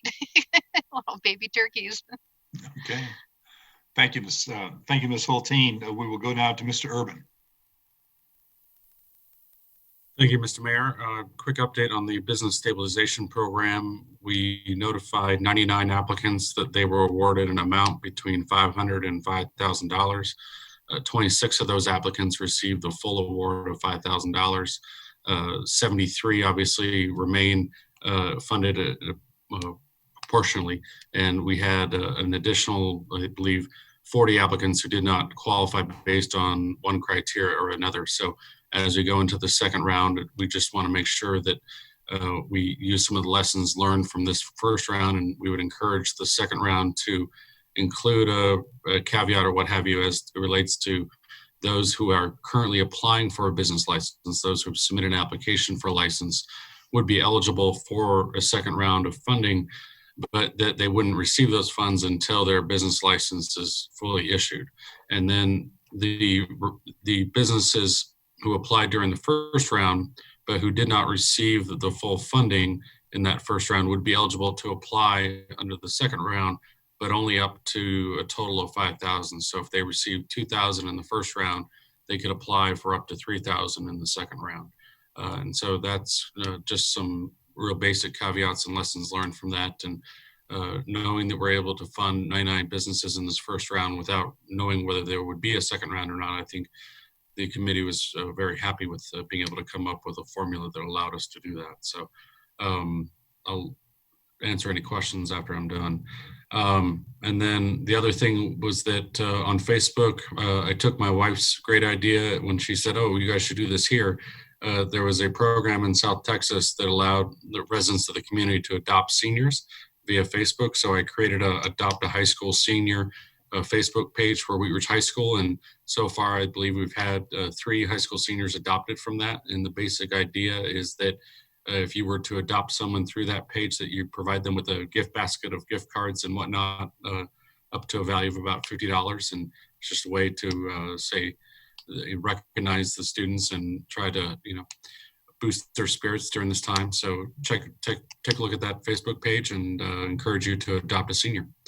And that's all I have. Thank you very much, Mr. Urban. And thanks to your committee. I know they did yeoman work on that and did it in a hurry too. So thank you. Ms. Hutchinson. Thank you, Mr. Mayor. I would just like to give kudos to Megan's Place and Four Seasons Market. I heard segments on Channel 7 regarding those businesses, and they're open and doing great. So I think that's good. I also want to say I really do like the howling at 8 o'clock, but I think we could get a little louder. I do howling, but I'm not going to do it right now. And I would like to also address some more essential workers, and those could be the plumbers, electricians, heating and air conditioning people, and also their companies, and also construction people who are still working throughout this whole situation. And I just want to say thank you to them, because I know there are people on a couple blocks here that seems to be having a lot of work done at their houses. And just everyone wear your mask. Thank you. Be safe. Thank you very much. Ms. Hoppy. Thank you, Mr. Mayor. I have nothing tonight. Thank you very much.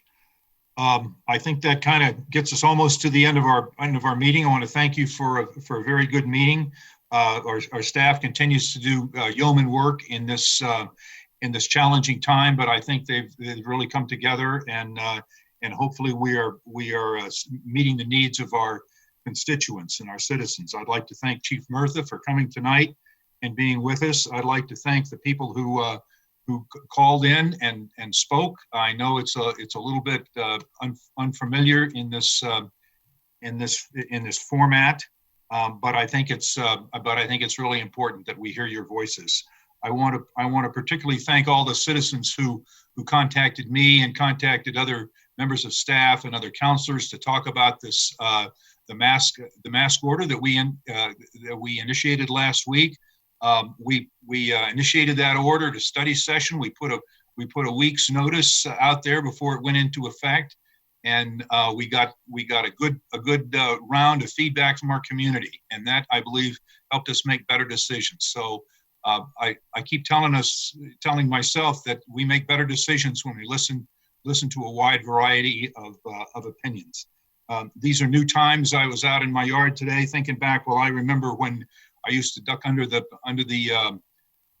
desk at my school for an atomic bomb blast, and you know, I've been through the Vietnam War and through 9/11, and this emergency that we're in now, I have nothing else to compare it to. So I want to thank all of our counselors for their yeoman work in picking up these challenging times and making good decisions, and I appreciate that.